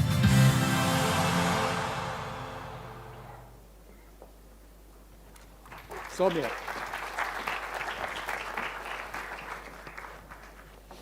Hello everyone, good afternoon. I am Soumya, co-founder of C6 Energy. Very happy to be here to share what we do. Before I start, I want to actually start with a question. How many of us have been to a beach? That's all? Okay, I see many hands now. But have any of us ever sat there and watched and considered what could be the real potential of the oceans? Can the oceans actually be a source of saving our planet? And what do I mean by saving our planet? Okay. So as we know that we are in India, and generally the population is one of the biggest things that we have. And our human population is growing globally. With human population growing globally, we also see a lot more consumption of everything. Right from the minute we wake up, we think energy is just petrol and diesel in our cars. But energy touches our life from the minute we wake up. The toothbrushes that we use, the clothes that we wear, this mic that I'm speaking with, the seats that all of you are sitting on, is everything derived from fossil fuels and energy. So, if we continue using the energy the way we are, and we want to fuel our nation's aspirations, we want to become a developed country, and one of the core pillars of development is energy use efficiently. But having said that, we need to look at other ways of doing this. If we continue the way that we have been for the last multiple decades, we are actually going to inherit a world to our children, which is not wonderment, but more like a polluted waste. So what is it that we can do? It's like, it's not that simple where we can go and say, hey, listen, this is not okay for me, so let me stop using plastics, or let me stop driving to my office, and we'll start walking. These are not sustainable. You need to come up with solutions which are scalable and sustainable and meets the aspirations of a country like us, and globally also to meet the demands. So what exactly is the problem statement? The problem statement that we're talking about is producing sustainable feedstock for biofuels and bioplastics. And when I say sustainable feedstock for biofuels, many of us here in the audience might know that, oh, biofuels is something that's already been done. I can make it from sugarcane, I can make it from corn ethanol, and a whole bunch of other alternatives. But those solutions do not work for a country like India. Why? We have a lot of people to feed, and these crops need fertile land, fresh water, and fertilizers, which are all scarce resources in our country. We need to be using every piece of fertile land that we have to grow food, to feed our people. Then what's the best way? Is there a solution at all? How can we actually produce feedstock that can be converted into these? We believe the answer is seaweeds. The world's most sustainable and scalable feedstock. Now, why do I say this? Seaweeds are nothing but plants which grow on the oceans. They don't need land, they don't need fresh water, they don't need fertilizers, they don't need any of these scarce resources that we need. And they can be grown throughout the year at an industrial scale. When I talk about industrial scale, every solution has specific pillars. And at C6, we are focusing on 3 of them. The first one is inventing ocean agriculture, sustainable feedstock on the oceans. I think many times we don't realize our world is 70% oceans. And as humans, we've explored space more than the oceans. We haven't started scratching even the surface on what potential the oceans could hold for us. So building ocean agriculture is the first pillar that we work on. Then converting them into bioplastics, which are more natural and biodegradable. And finally, biofuels, which could fuel our energy needs. And there is actually no other place better than India to do this. If you look at this map behind me here, right, you can see India and a bright red spot around it. What it means is our temperatures of the oceans is always warm. And warmth means plants can thrive and grow well. If we were near the Arctics or the Antarctics, you probably get one season and one small growing area. But here, we can cultivate throughout the year, which means you can actually produce not just a scalable, sustainable, but a continually producing industrial feedstock, because that's what is needed to answer a challenge like a biofuels or a bioplastics. And we will need less than 1% of the ocean space to actually fulfill the energy demands. Then what's the problem? The problem is, okay, we found out about seaweed, then let's all just cultivate seaweed, right? So the issue is the technology today, or at least a few years before until C6 came into this whole space, ocean agriculture was how land agriculture was 10,000 years ago. Imagine a farmer walks into this room today and says, I can only cultivate 10 square feet of land and grow carrots or rice. It sounds so ancient, right? But that's how agriculture started. That's how ocean agriculture is today. People can farm just 10 square meters in the traditional method. You have to carry, break your backs, work all day to make a small productivity, which doesn't even serve him enough for the monthly income that the family requires. So we came in and we said, if we can change this and make them more mechanized and more scalable, now that is something that would change how ocean agriculture can be done. So we in C6, over the years, built patented technologies all the way from farm installation, automatic seeding and harvesters, farming automation, and the platforms itself. We have about a family of 15 patents granted globally. And it's the first time that anybody has developed technology at this scale and looking at deployment.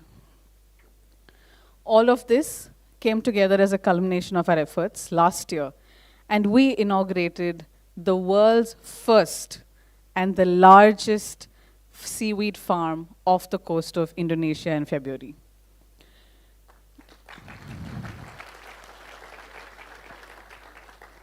We are working with our Indian government to see how we can bring this technology back home so that we can do this in our country as well.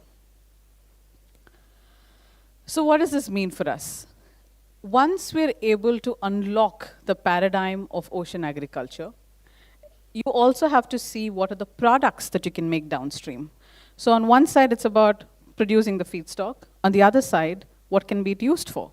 So we worked on applications which can benefit, again, priority sectors like agriculture, bioplastics, and biofuels. We made products which can help in improving land agriculture's yield by 10%. And these products put together can open up an opportunity of more than $1 trillion for us to access. So growing seaweeds and converting them into a variety of products opens up all of these applications, your agri inputs, bulk food ingredients, biodegradable plastics, sustainable chemicals, and of course, biofuels. So C6 has built a vertically integrated business focusing both on the upstream as well as on the downstream. In downstream, we created agri products which can improve productivity. And today, we are one of the first companies which actually have created patented agri inputs and exports globally, all the way from US to Japan. And in India, we have always imported agrochemicals from other countries. Now here today, we are all the way from US, Europe, Japan, made in India, selling again.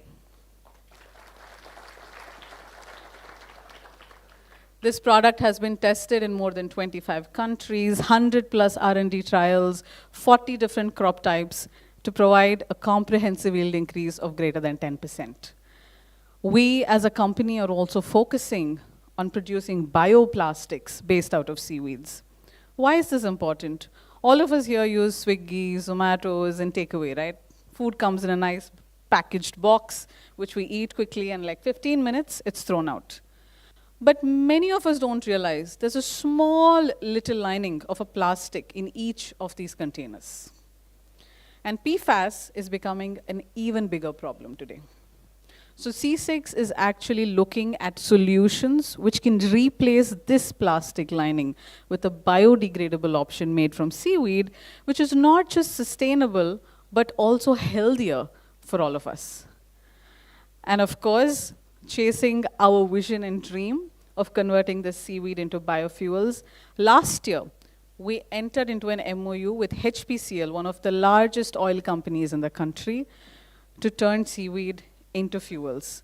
This has been supported massively by Government of India, the Ministry of Petroleum, to say that this particular problem is a national security and energy independence statement.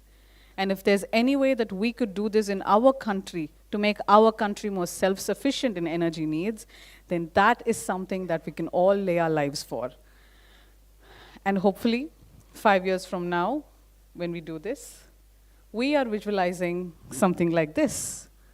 Sea plants grown across multiple ports around India and making fuel out of this which can power planes and ships. And Mr. Adani ji, if we can make this a reality to happen in our Indian ports, just even a few of them to start, we could actually be world leaders, not just in other technologies, but also in the energy technology. So that would be something that we all wish, and hopefully in 5 years that could become a reality. Thank you.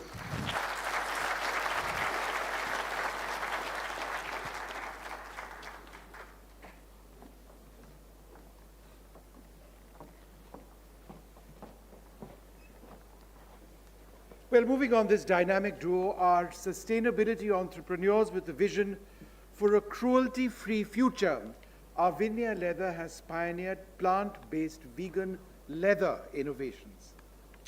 General और मनन animal cruelty और petroleum based materials को replace उन्होंने किया है और eco friendly विकल्प या alternatives को उन्होंने जगह दी है.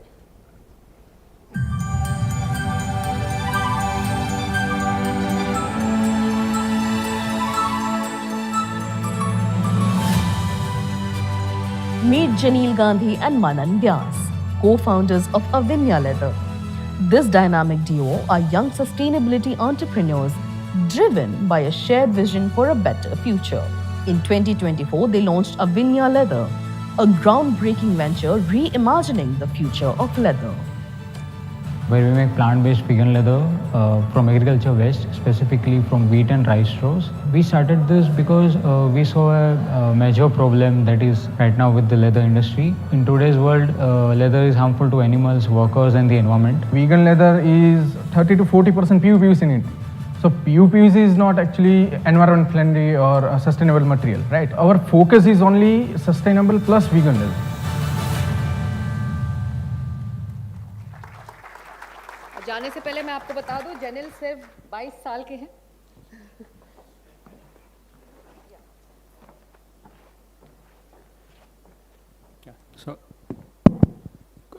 Good afternoon everybody. सो हम सब लोग अपनी लाइफ में लेदर प्रोडक्ट्स यूज़ करते हैं, right, in our daily lifes. So let's take a look at the leather usage in our daily life.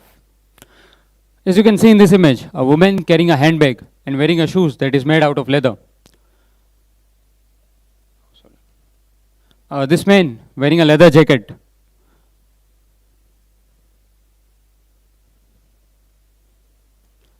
Leather hand gloves. A belt. I am sure 90% of us here wearing one today. A leather sofa set. Leather shoes. Luxury car interiors. Even the boxing gloves. Wallet, card holders, watch strap, aircraft interiors. So if you notice, everything, almost everything around us has leather in some form. So let's take a look at the hidden cost of leather that is purchased by us. So at this point, I would like to share a short video that captures the reality. This is the story of unseen cruelty, concealed in beauty behind every piece of leather. In Vietnam, crocodiles are born into concrete pits. For 15 months, they can barely move, stacked on top of each other, waiting. When their day comes, they're dragged out, their necks cut open, and metal rods are jammed into their spines. They thrash and bleed, and are skinned while they are still alive, because crocodiles can survive for hours with almost no oxygen. Their skins become handbags and wallets. And in Europe, rabbits, gentle, silent animals, are pinned down as their fur is ripped from their bodies for coats and trim. They scream, but the world rarely listens. In China, dogs vanish from the streets. They're shoved into cages, terrified, piled on top of one another. At the slaughterhouse, they watch as others are bludgeoned, throats slit, and bodies skinned. Their cries echo, but go unanswered. Their skins are turned into leather belts and gloves, sold to customers who will never know the truth behind what they are wearing.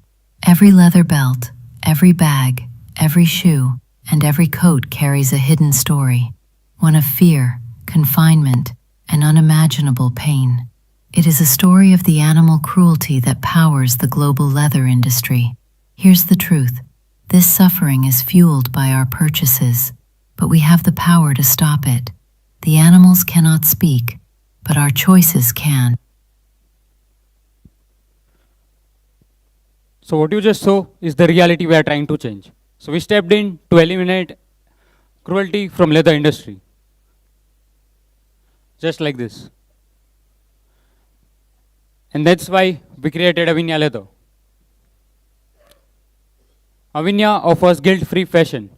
We are redefining the leather industry by making it sustainable, cruelty-free, and proudly made in India.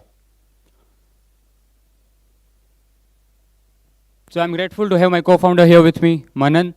We both started this while back in college. So when we were in college, we wanted to start something. We brainstormed over 15 plus ideas, but there was this one problem of leather that was kept coming back. And we saw how cruel it was and how big it was. That's when we decided we'll make vegan leather. So Avigna is a Sanskrit word that means innovation. And our goal is to stop making leather from animals and instead making it from agriculture waste. Why agriculture waste? Because India generates 350 plus million tons of parali every year. That leads to stubble burning in Punjab, Haryana and UP. And as a result, air quality in Delhi increases by 30 to 40% every October, November and December. And our work has already been validated. We got PETA approved vegan certificate, we got REACH compliance for Europe, and we have successfully conducted our durability test at Atira. So you must be wondering, how does our vegan leather actually looks? So here are the few images of our products.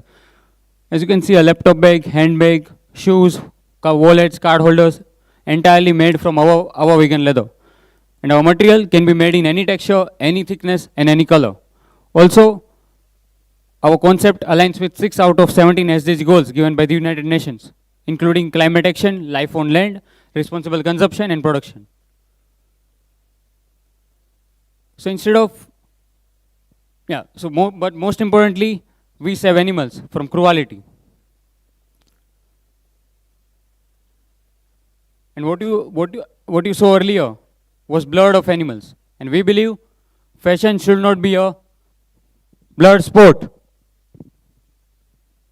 So instead of killing animals, we use agriculture waste to make leather. And how we do it? Here's the 10-step process. So we collect agriculture waste directly from the farmers. We extract the cellulose to make it a slurry. And then we mix it with few non-toxic binding agents. And then that slurry we process into our machines. And then we take control of thickness according to the end product that we want. And then it goes through heat treatment, shaping, adhesive coating, fabric lamination, embossing, and finishing. And the result, high quality, durable, vegan leather. So this is an ostrich skin texture, but made from agriculture waste. This is a crocodile skin texture, but without harming the crocodiles. This is a lamb skin texture, but without killing the lambs. And this is a snake skin texture, but without cruelty. And we have crafted some very special products for Preeti Ben.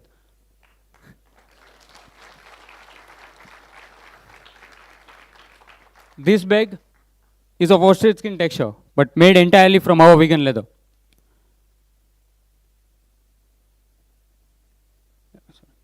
And for Gautam Bhai, તમે તો ભારત માટે inspiration છો, but ગુજરાતીઓ માટે વધારે inspiration છો. But અમારા જેવા એન્ટરપ્રેનર્સ માટે તો તમે ભગવાન છો. સો તમારા માટે અમે આ vegan leather jacket બનાવ્યું છે. Handcrafted by skilled artisans of Dharavi. And Manan and I went to Dharavi to guide these artisans to make these products. And here is the video of that journey.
And now, me and Manan would like to take this opportunity to give these products to Pritiben and Gautam Bhai.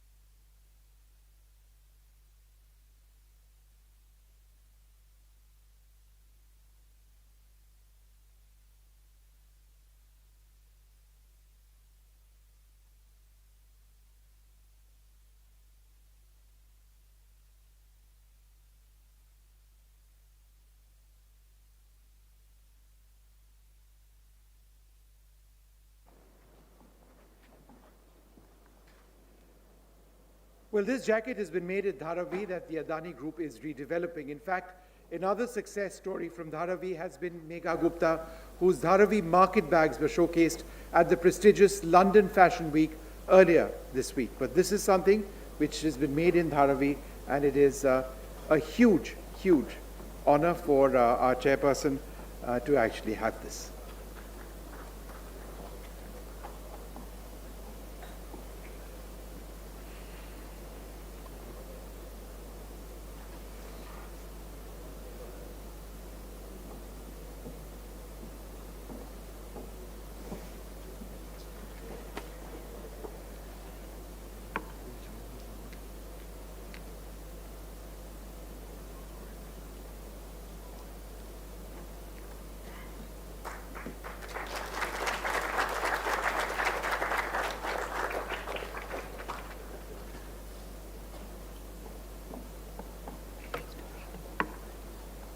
Well, inspiring presentations to illustrate how kernels of ideas have flourished to enrich and serve society, the very idea that Adani Green Talks stand for. As we meet the Adani Grant winners of today, let's take a look at possible winners of tomorrow. But before that, I'd like to invite you back onto the stage.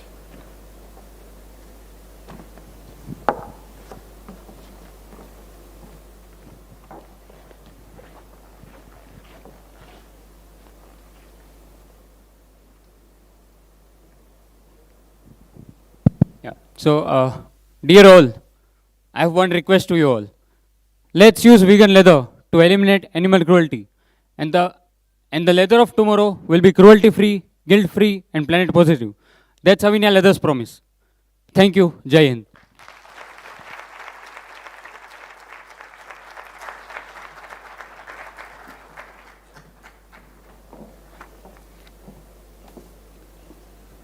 शुक्रिया जैनल और मनन। और ये Adani green talk social impact award 2025 के 9 विजेता रहे।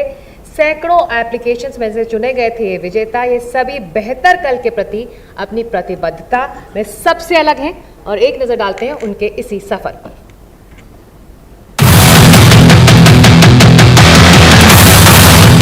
The Adani Green Talk Social Impact Award was held on September 24th to celebrate India's social entrepreneurship. The event spotlighted entrepreneurs tackling critical issues like poverty, education, climate action and gender justice. Showcasing a new generation of changemakers, the Adani Group reaffirmed its commitment to nurturing innovation that focuses on growth with goodness. The idea is to create an ecosystem to catalyze social entrepreneurship in India. Apart from the awards, there were also fellowships and grants that were given away. The event was honored by the presence of Mr. Gautam Adani, founder and chairman of Adani Group, who emphasized his belief that growth and goodness can thrive together, an inspiring vision guiding India's sustainable development. The chairman also met the winners and congratulated them for their ideas and for being part of making a meaningful social impact.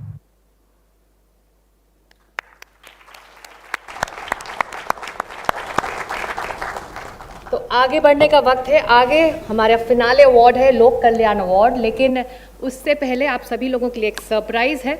हम बुलाना चाहेंगे लोकप्रिय अभिनेता और national award winner Vikrant मासी को मंच पर। विक्रांत की फिल्में ना सिर्फ कामयाब रही हैं बल्कि उनकी फिल्मों की कहानियां लाखों को इंस्पायर भी करती रही हैं।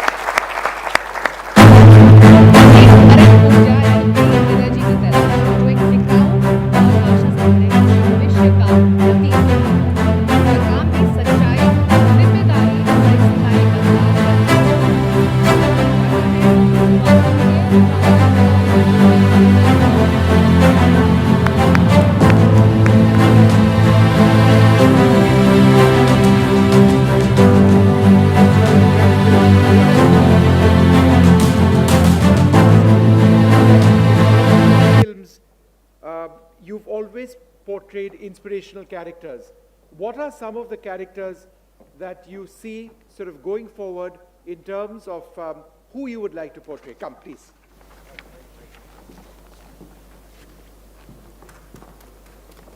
I'll use that actually. Thank you so much, Vishnuji. Thank you, ma'am. It truly is an honor for me to be here amongst some of the real change makers and nation builders. And to begin with, Shri Gautam Adani ji, thank you so much for having me here. And the ever-growing, ever-impactful Adani family that you all belong to. Thank you so much. I think it's such a privilege to be here amongst some of the sharpest minds. People who not only want to be successful, but also want to leave behind a better tomorrow. And rightly said by Adani ji, that if intent and if business and if purpose can look over profit, I think all of us can leave behind a better tomorrow.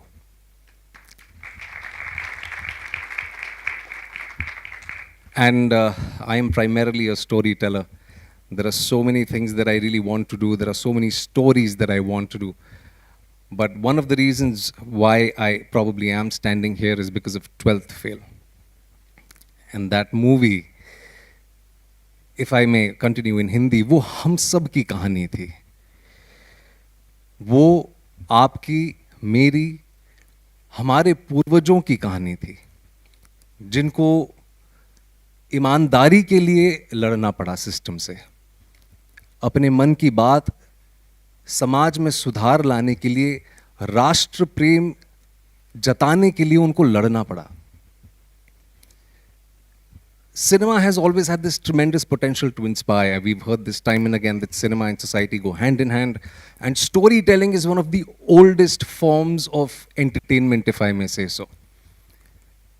Movies, we are a very young industry, not even a formally recognized industry, but हजारों सालों से माएं, दादियां, नानियां अपने बच्चों को कहानियां सुनाते आई हैं.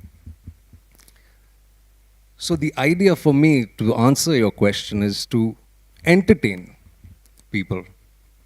But also I feel that at the same time, because of the times that are changing right now, the rapid pace at which we are all moving forward, entertainment can also become infotainment.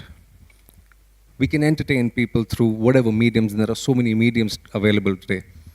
But if through the privilege and responsibility that I have today, if I can inspire someone, if I can be the voice for the voiceless, if I can represent the common man of our country, I think I will be a happy person by the end of my journey.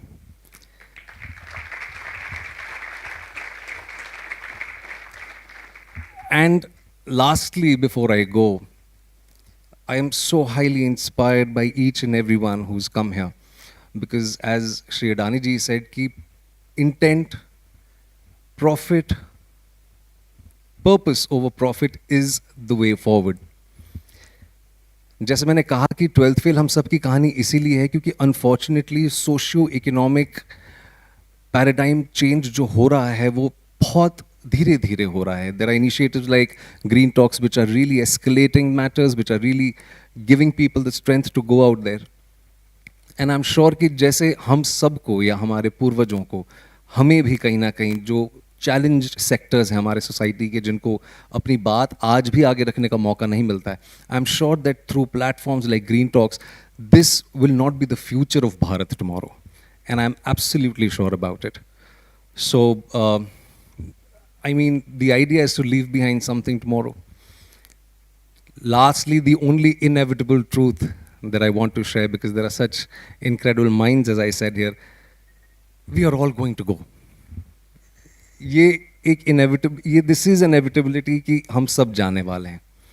If we can leave behind something, and like sir also said, कि अगर आप कुछ छोड़ के जाएंगे अपनी कहानियों के जरिए, जो भी आप काम करते हैं उसके ज़रिए, then I think कि जो रियल कंट्रीब्यूशन है वही मेरे हिसाब से रियल कंट्रीब्यूशन है. So thank you so much for having me here. It's truly been incredible listening to such incredible minds, people, and change makers who really, in the real sense, want to leave behind a better tomorrow, a better Bharat. Thank you. Vikrant, एक और सवाल है मेरा. हम सबको यहाँ मालूम है कि 12th फेल जो है हमारे चेयरमैन की फेवरेट फिल्म है. उन्होंने ये फिल्म कई बार देखी है, इसके डायलॉग्स भी उनको याद हैं. आप इस फिल्म से जुड़ा कोई डायलॉग यहाँ पर मौजूद लोगों को सुनाना चाहेंगे जो आपको इंस्पायर करती है, या फिर कोई और फिल्म जो आपकी हो? नहीं, मैं इस फिल्म के बारे में इसीलिए कहूँगा क्योंकि ये बिल्कुल सच कहा आपने कि श्री अडानी जी की ये फेवरेट फिल्म है और 2 बार उन्होंने अपने बिजी शेड्यूल में से निकाल के ये फिल्म देखी है. एंड क्योंकि may be he associates with the film or resonated with the film because वो कहानी, जैसे मैंने कहा, वो सिर्फ मनोज कुमार शर्मा की कहानी नहीं है, वो इनकी भी कहानी है.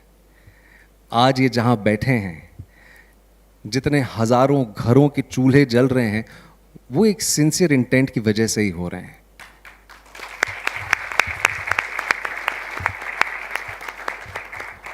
आज मैं भी यहाँ खड़ा हूँ अपने जीवन में. परसों ही मैडम राष्ट्रपति जी के साथ होके आया. बस उम्मीद ये रहती है कि ईमानदारी से काम करें, सच्चाई से काम करें, and understand the transient nature of life. तो फिल्म का सिर्फ यही डायलॉग मैं कहना चाहूँगा जो श्री अटल बिहारी वाजपेयी जी की एक कविता थी, जो आई एम श्योर सर से रेजोनेट भी करती होगी शायद, कि हार नहीं मानूंगा, रार नहीं ठानूंगा, काल के कपाल पर लिखता मिटाता हूँ, गीत नया गाता हूँ, गीत नया गाता हूँ, गीत नया गाता हूँ. Thank you. विक्रांत, आप बने रहिए स्टेज पर ही. हम आगे चलते हैं लोक कल्याण अवार्ड की तरफ. लोक कल्याण अवार्ड उन लोगों को सम्मानित करता है जिनका काम मानवता को अपलिफ्ट करना है. आज के रेसिपिएंट ने दुनिया भर में लोगों के जीवन को छुआ है. भारत बायोटेक के फाउंडर और एग्जीक्यूटिव चेयरमैन के रूप में डॉक्टर कृष्णा एला ने साइंटिफिक एक्सीलेंस को समाज के प्रति गहरे कमिटमेंट के साथ जोड़ा है. Well, his vision and leadership brought the world one of the first indigenously developed COVID-19 vaccines. It saved countless lives. It's reaffirmed India's place as a leader in science and innovation. For his extraordinary contribution to public health and to social good, we are proud to present the Lok Kalyan Award to Dr. Krishna Ella. Ladies and gentlemen, please do welcome Dr. Ella.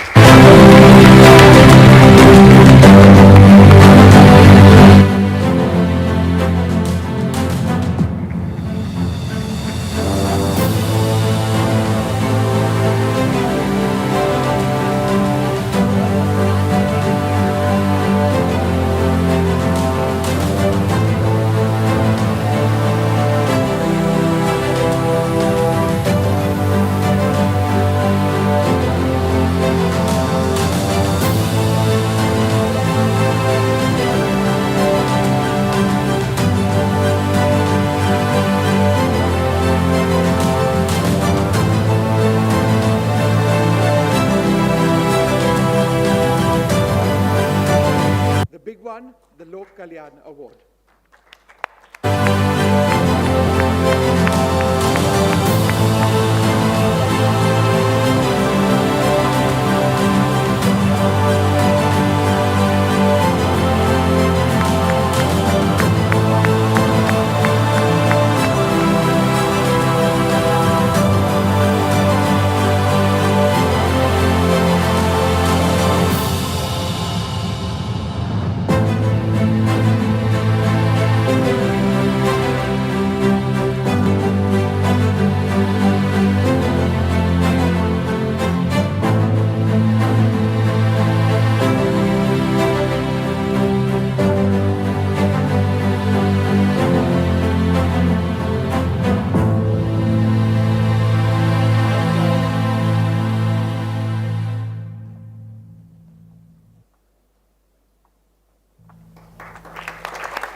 Please do come back. You've inspired so many. You've worked incredibly on science, and we are honored to have you here today. When Honorable Prime Minister launched our Rotavac, the first interview I gave it to Vishnu in NDTV. I don't know whether he remembers in 2014 or 15, I think. So that's important. I think really, I never expected honestly. My son was coming here, so I came to meet Adani Saab. And I think Adani Saab is a very inspiration for the first generation entrepreneurs. I'm a first generation entrepreneur. He's very inspirational. And I want to congratulate all the awardees here. And I think I want to appreciate the green talk. I'm impressed. Some of the people who gave presentation is amazing. And I really wish all of them good luck. So I just tell a few points. I was in US. Almost, I'm a US citizen, everything, studied in US and all that. And then my mother told me, son, you are in US, you're making dollars, but you have 9 inches stomach. How much of your money you make, you can't eat more than 9 inches stomach. Come back to do. Every time when I call her, she will tell the same thing, repeating like a gramophone, like recording. Okay, every time. That made me to think so many times that I think, then my wife, for every man's success, woman is also there. I think same with Adani Saab also, the madam also responsible for Adani's success also. It's 100% true in the Indian context. So I came back and, what do I call? I call Gentech company on Neil that we named the Bharat Biotech. And when I went to private equity, everybody said, Bharat Biotech is very classical, old name, very traditional, doesn't look nice for a technology company like Bharat, for Indian innovation. We said, let us insist, go for Bharat only. I coined in 96, the Bharat. Okay. So I think, came back, and I want only a few bullet points I want to tell you. I want India to be innovative. We don't want to be copycat country anymore. That's a very important. We need to create innovation. Why is that I fight some of the ecosystem in the country? I fight quite a lot in the country. The reason I fight, I want my children and my grandchildren to stay back in India. For that, every one of us in this room are responsible to create that ecosystem, what needed to create. Not to be selfish all the time, what is good for my company. That is not the game we should play. We should play what is right for my grandchildren to stay back in the country. I inspired that, and I think we did the Rotavac, and we were the first new molecule, typhoid conjugate, we did that and all that. Chikungunya phase 3, Zika phase 2, phase 2, 3. I think my last mission, right now I'm 70. My mission now is only one thing. Our Honorable Prime Minister said, TB Mukt India. But we have not put any efforts. How do you make the TB Mukt India? That's the sad part of this country. We talk, but we don't achieve something in the ground realities. As a scientist, my contribution is to pay back to the country again and to do something. When we did a co-vaccine, I didn't do thinking that I will do something for this thing for myself, for as a business. I did only for country's sake. The reason it's like a biological, it's become like a nuclear. It's like a nuclear. The biological is not anymore vaccine alone. It's a national security.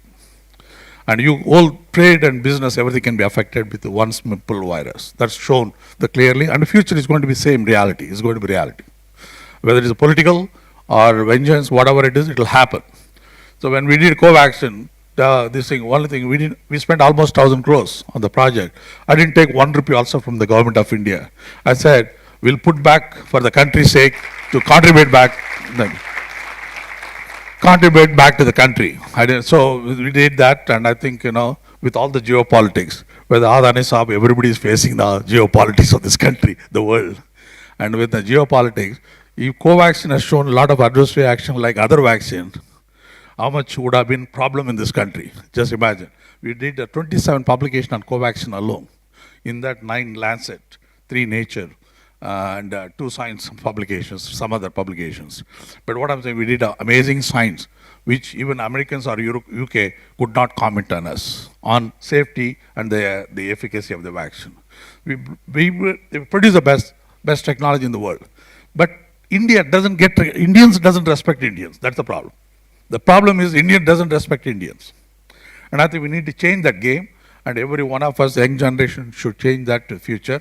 And I wish all the luck. But I'm really grateful to Adani Saab to honor me. I never expected, honestly, I didn't come for this award, trust me. So it was sort of surprise to me, and I want to thank Adani and Adani's family. Thank you very much. Mr. Vijay, I want to see the 12th standard failed exam movie. I have not seen him. And amazing, the young talent. You see when you see the India, you look at those sort of young generations like these entrepreneurs and all that, it gets excitement. I think every day Adani Sub should do every day one program this, so that a country we are living in a country morning to evening, you look at newspaper, everything negative news. Everything negative news in this country. Nothing positive about it. Okay? I think when we are living with this negative, at least these sort of topics will really inspire us. Thank you very much. Honored to be with Adani family.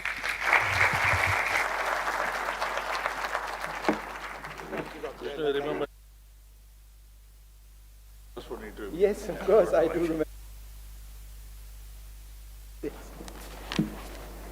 Well, ladies and gentlemen, we'd like to thank you very much.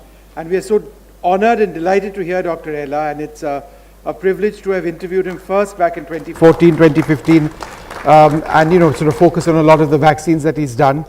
We're delighted to thank all of the members who've been associated with this program, the Adani Group, Mr. Shrudipto Bhattacharya, NDTV at various levels, and ultimately, of course, to all of the innovators we've honored today. It's their inspiration, as we've been saying, that really propels us to think about where we are going in this country and the opportunities that they can provide through their innovation and the way in which it all fits into the Green Talks theme, something which as a group we are keen on taking to a truly international stage. Thank you all very much for being with us. बिल्कुल आज ये addition खत्म होता है, लेकिन इस काम के प्रति प्रतिबद्धता जारी रहेगी, साल भर ये काम होता रहेगा. बहुत बहुत शुक्रिया इस कार्यक्रम में शामिल होने के लिए आप सभी का. Thank you so much. And finally, a final thanks to the chairperson of the Adani Group, Shri Gautam Adani. Thank you, sir, for being with us today. Thank you very much indeed.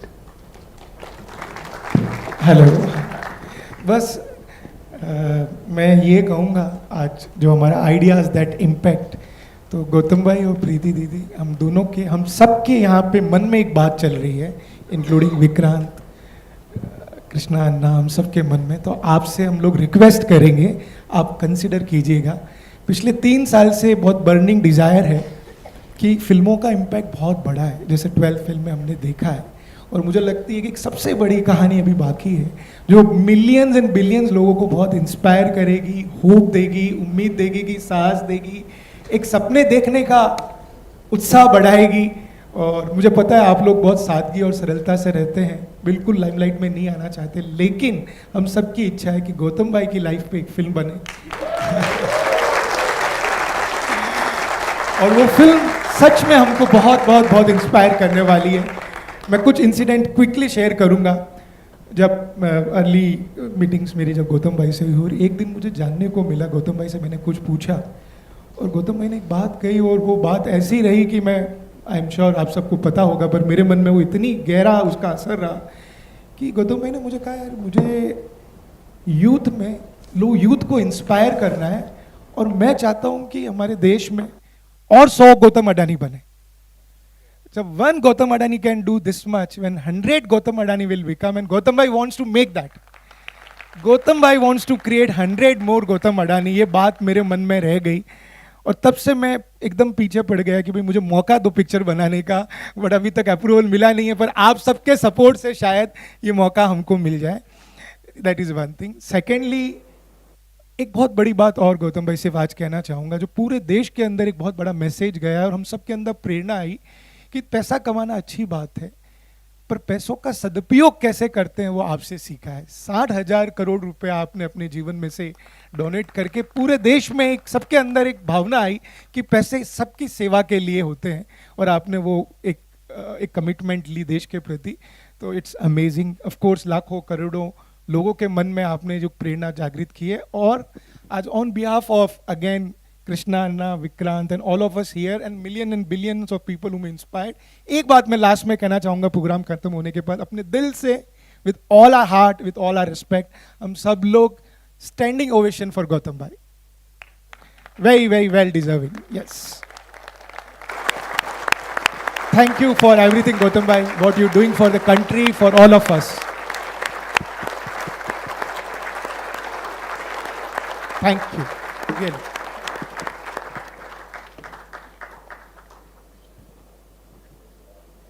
And अच्छा जो film बनेगी वो हम लोग प्रीति दीदी के नजरिए से कहेंगे पूरी कहानी गौतम भाई की वो उस नजरिए से कहेंगे जो एक अनटोल्ड स्टोरी होगी जो दुनिया को पता ही नहीं है.